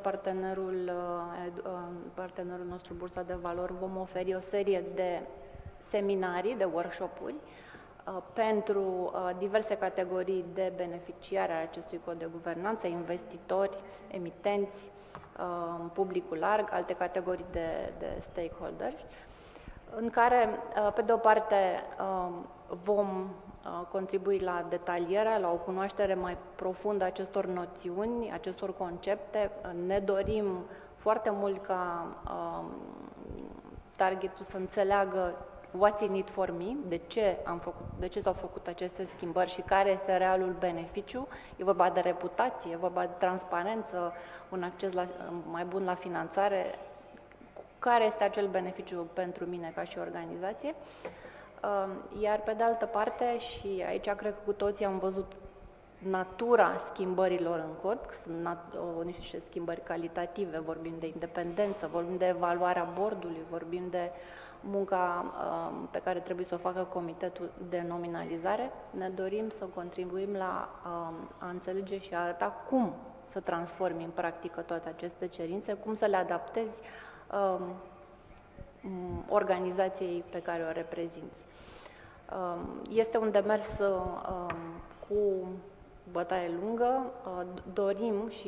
dorim să contribuim la acest obiectiv alături de partenerii Bursa de Valori, ca targetul să înțeleagă într-adevăr what's in it for me și să nu consideră aceste schimbări o solicitare suplimentară, ci practic să-l transforme pe parcurs într-un fel de a fi, un mod mai înțelept de a-și conduce afacerea. Mulțumesc, Adriana. Mi-a plăcut foarte mult ultima ta remarcă și se leagă cu niște remarci anterioare vis-a-vis de percepție și e potrivit ca percepția să fie cea potrivită, trebuie să nu cădem pradă abordărilor mecanice, pentru că există valoare adăugată, dar asta e percepția cu care trebuie să plecăm la drum. Și pentru a afla mai mult despre valoarea adăugată generată de standarde încă mai înalte decât ceea ce ne obligă legea să facem, îl invit pe Cristian, Asociația Administratorilor de Fonduri, investitorii instituționali. Sunt ei interesați de guvernanță? Se gândesc ei în momentul în care investesc într-un emitent, oare respectă codul de guvernanță al Bursei de Valori București? Da, mulțumesc frumos. În primul rând, în calitate de membru în Consiliul Bursei, mă bucur să văd un feedback atât de bun referitor la acest cod. Astăzi sunt aici în altă calitate de reprezentant al Asociației Administratorilor de Fonduri și vreau să spun că eu cred că noi în asociație am fost un caz mai special, pentru că am avut un dublu rol. Avem între membrii atât emitenți, sunt fostele societăți de investiții financiare, dar și alte fonduri de investiții alternative care sunt listate la Bursa de Valori București și atunci au rolul de emitent, dar și rol de investitor instituțional, cum ai spus tu foarte bine, în companii listate pe piața reglementată. Și atunci am fost un contributor, spunem noi, important în varianta finală a acestui cod, pentru că ne-am adus contribuția în ambele calități.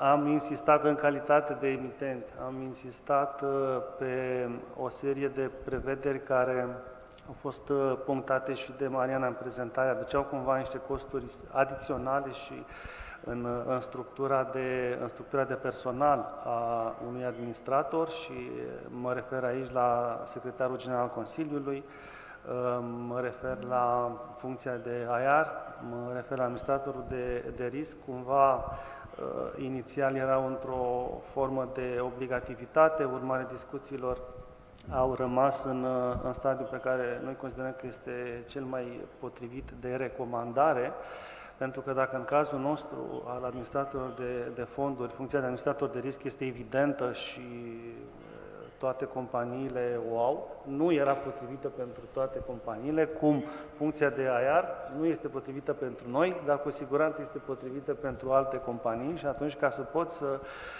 împaci diversitatea de companii listate la o bursă, este mult mai indicat să fie o recomandare.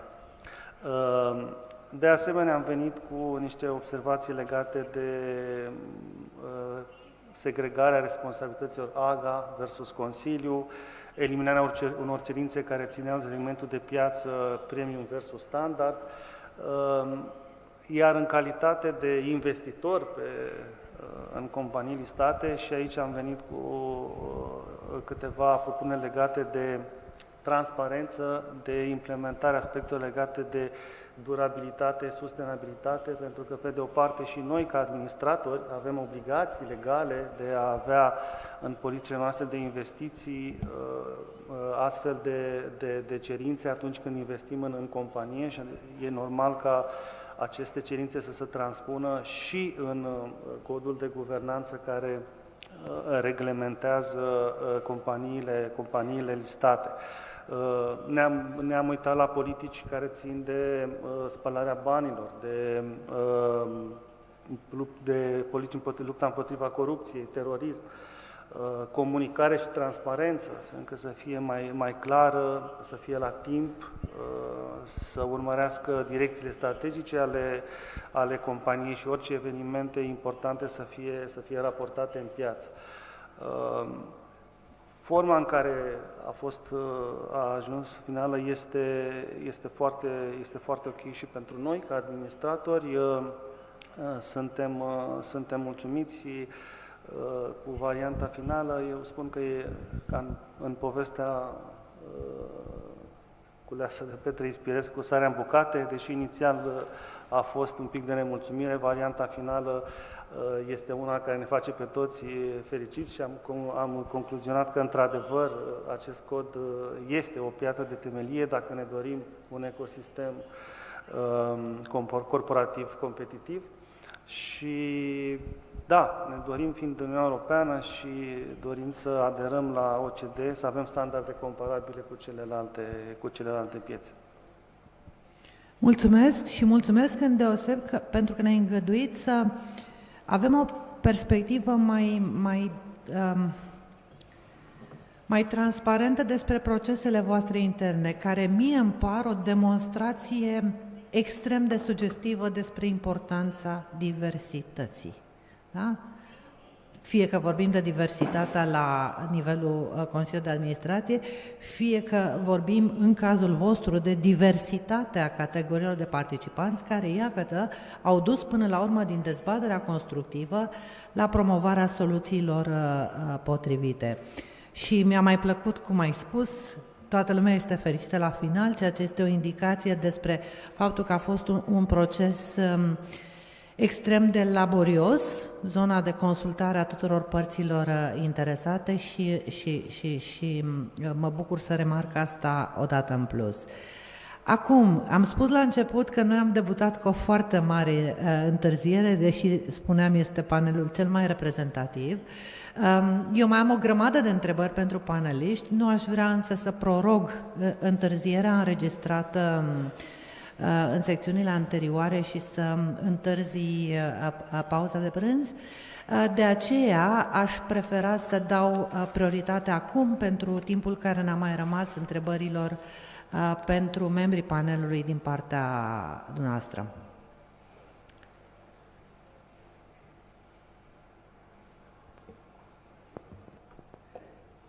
Nu știu ce semnificație să dau, deci fie într-adevăr toată lumea este nu numai fericită cu codul, dar are și claritate maximă în ceea ce privește implementarea, fie ne e foame.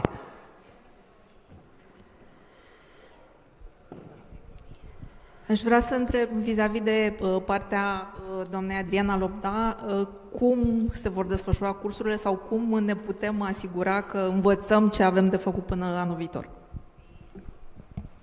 Mulțumesc pentru întrebare. Cred că Mariana a prezentat într-un slide dedicat programul acestor workshop-uri care vor urma. Doar foarte pe scurt să le reiau, sunt 6 workshop-uri, 6 seminarii care vor fi adresate cu precăderea anumitor tipuri de beneficiari. Acolo vom îmbina partea de informare, cu alte cuvinte, concepte noi sau lucruri pe care companiile trebuie să le aibă în vedere, cu partea practică, pentru că vor fi implicați practicieni în explicarea acestor concepte. Vom pune un focus pe partea de cum să faci lucrurile în compania pe care o deservești, așa cum am spus, și vom explica conceptele care, din experiența noastră comună, creează sau aduc o anumită dificultate participanților și companiilor. Ce ne dorim este ca aceste seminarii care vor urma să nu fie doar de natură informativă, pentru că noi, de fapt, cu asta venim, cu acest lucru contribuim cu această platformă de expertiză și de practicalitate pe care o vom adăuga în seminarii.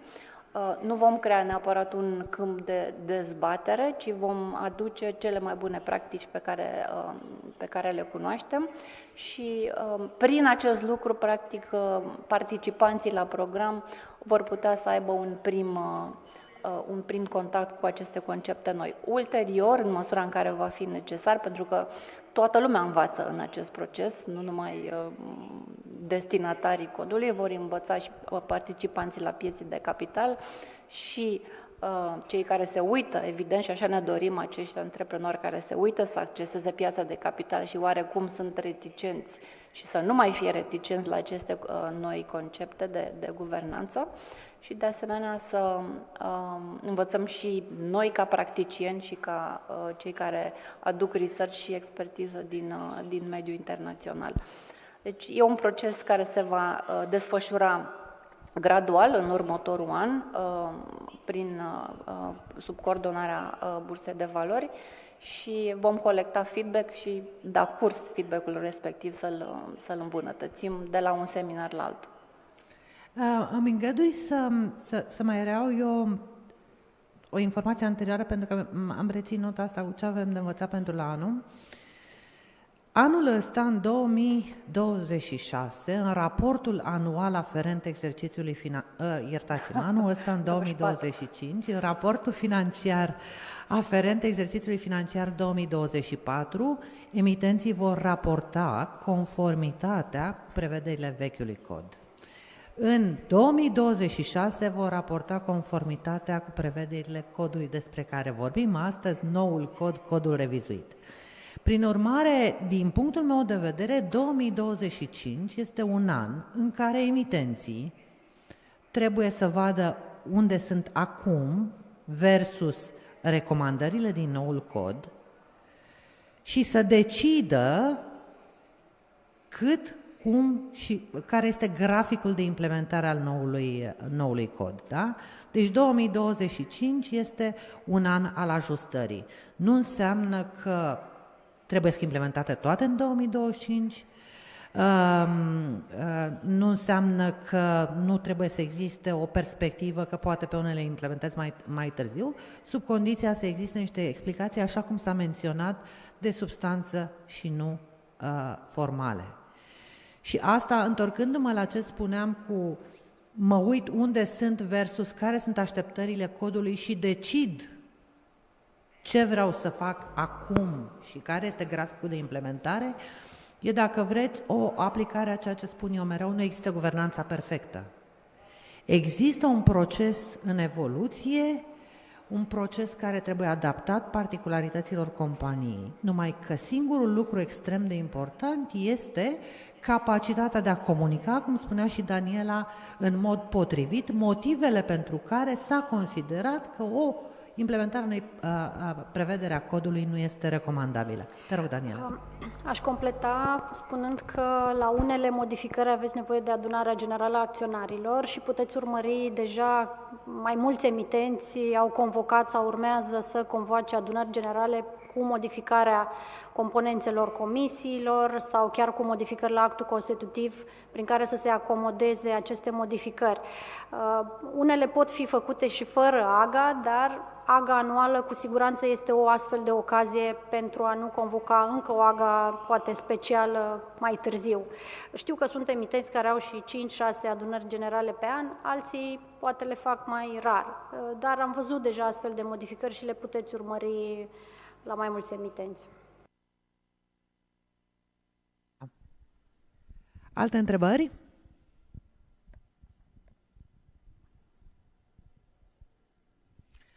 Dacă nu mai sunt întrebări, dar oricum cred că putem continua și în mediul informal discuțiile, îl invit pe Radu pentru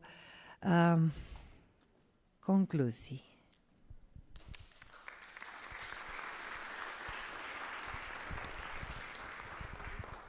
Mi-am notat aici mai multe glume, o aleg pe cea mai potrivită. La ora 11, Beata spunea că she was standing between us and the coffee. And I was feeling that she was really standing between us and the coffee. And now I feel that I'm standing between you and the lunch. And the pressure, it's, I think, even higher. So I would close. I think it's also Moro Sodali going to say a few words. So I would give them the floor, and after that I will close very fast. Oh. Well, good morning, everyone, ladies and gentlemen, esteemed guests. Well, it's a pleasure to be with you today, even virtually. I have to say that I have the advantage of now to be in London, not in Bucharest, and meaning that I'm 2 hours behind you, so it's not lunchtime yet for me, but it is for you. So I will make it kind of relatively short after a very intense morning, I have to say. Both the first session and the second one, I think both of them are quite aligned actually in the purpose that they want to meet, which is to support the business environment, the economy and society in Romania overall in the end. I want to address a special thank to the Bucharest Stock Exchange and to the BRD as well, early promoters of good governance practices in Romania and really sponsors already of the previous 2015 corporate governance code that I had a chance to be part of. As we come to the conclusion of today's conference, I want maybe to take a moment to reflect on what was achieved and why it's material. I will share my thoughts at the light of the governance work we've been doing for decades at Sodali, working daily with both investors and over 2,000 clients around the world, supporting them on kind of governance, board effectiveness, shareholder engagement, and communication. So all of these topics that have been discussed today and put, in a sense, the code in perspective here. As it has been flagged several times this morning and repeated, governance really is the cornerstone of trust in financial markets. That has been reminded by colleagues at the OECD, at the BRD as well, and others. It ensures the transparency, the accountability, sustainability, and creating in the end an environment where companies thrive, investors have confidence, and economies prosper. And in that respect, the updated corporate governance code is aligned with international best practices, starting with the G20 OECD principles. But it also reflects the realities of Romanian listed companies, both large and small. That's been repeated through extensive consultation. We heard the process, we heard the thank you. And that framework really to ensure that it's practical, applicable to your context. Maybe one thing what I want to flag and highlight is that the purpose really is to ensure that it meets all your needs as stakeholders and it is implementable. And that has been reminded that the code continues to be based on a comply and explain approach. So that invites companies and you, in a sense, to take the code as a source of good and useful practice in your journey. And that's Narcisa just remembered and reminded us that the governance is not a picture, it's a dynamic environment, and it's a journey as your business changes. In a sense, the code is not a compliance checklist that produces compliance statistics. And Pavel Jurec as well this morning emphasized that the code, through its structure, the purpose, the principles, the provisions, actually the code is a compass. And a compass that helps companies to meet the purpose sought and provide, in a sense, the relevant explanations when a provision is not met. And that helps you to engage and explain why you do things in a certain way that meets your business. Now, if I take the angle of what's going on the global markets and in a sense flag that this code is a very innovative code as well. So it's a practical but very innovative code. And that reflects some of the concerns we see on the market, both in Asia, in North America, and in Europe. And I will take just a few examples to mention that's really why it's a useful compass for you to address today's VUCA world. Boards, for instance. Today, when we discuss, a lot of concerns relates to board quality and the ability of boards to actually support management in the success of the firm, to ensure that the company's business model remains valid and relevant over time. And that goes a lot into the board profiles, the diversity, and all the skills and experience that are collectively represented in a boardroom. Investors do focus a lot on that, but as well on the time that board members are able to commit, on the fact that they are free from conflicts, on the fact that the board needs as well to be able to attract and retain directors, and the directors that good companies deserve.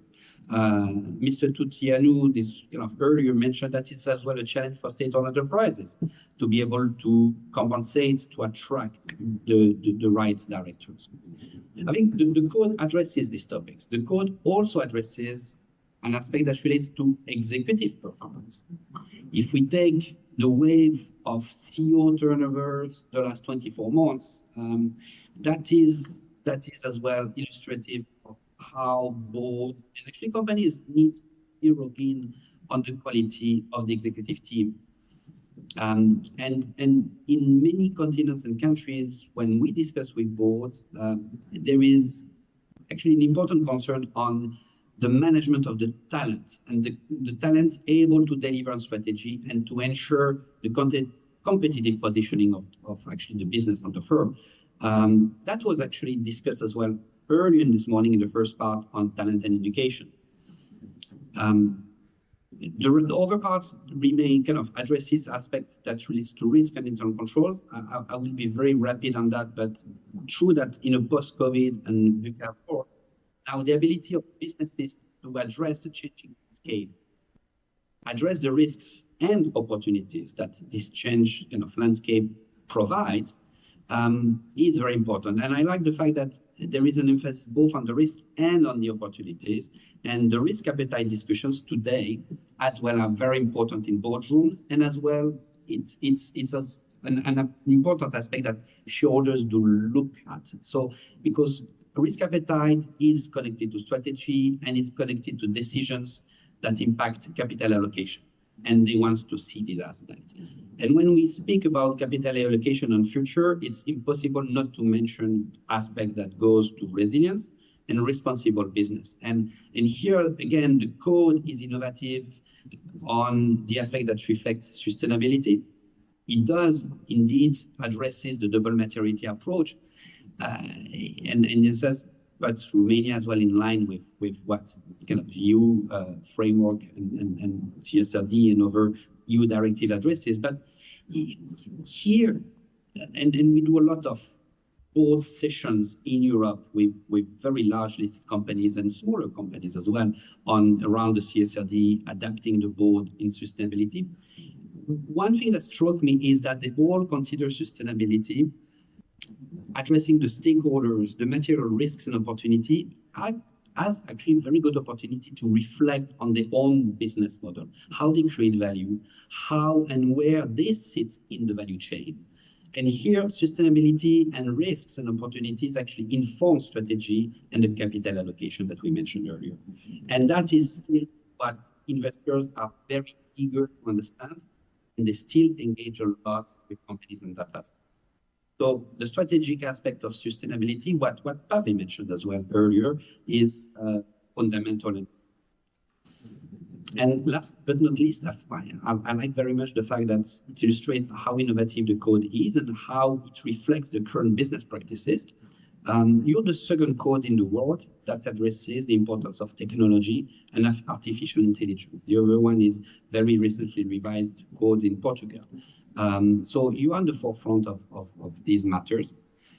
Before closing, and I like kind of the code closes as well and ends with a provision on integrity. And then you can have the best codes in the world, and governance in the end relates to the integrity of the people. And it's at the heart of doing business. And here we quote Warren Buffett, and then he says, when looking people to hire, they look at three qualities: integrity, intelligence, and energy. And if you don't have the first, the two others will kill you. So that's I think a very great way of structuring the code and closing it. And talking about closing now, as we move forward, the responsibility is on the implementation lies with you all. And the code is as strong as it's been adopted. And we do really encourage you all to embrace the purpose, the principles and provisions, not really as a compliance measure, but really as a way to ensure that your business is responsible and resilient over time. And so with this, thank you so much for your commitment. Molto bene. David, thank you very much.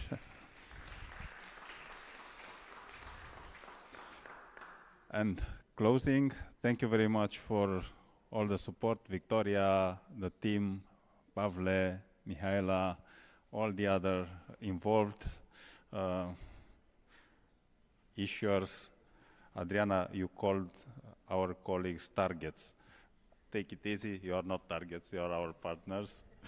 looking forward to implement the code going forward, and again with a positive mindset, because it's the result of experience which is designed to improve our life and to make easier for the investors to understand and to invest in our companies. Thank you very much.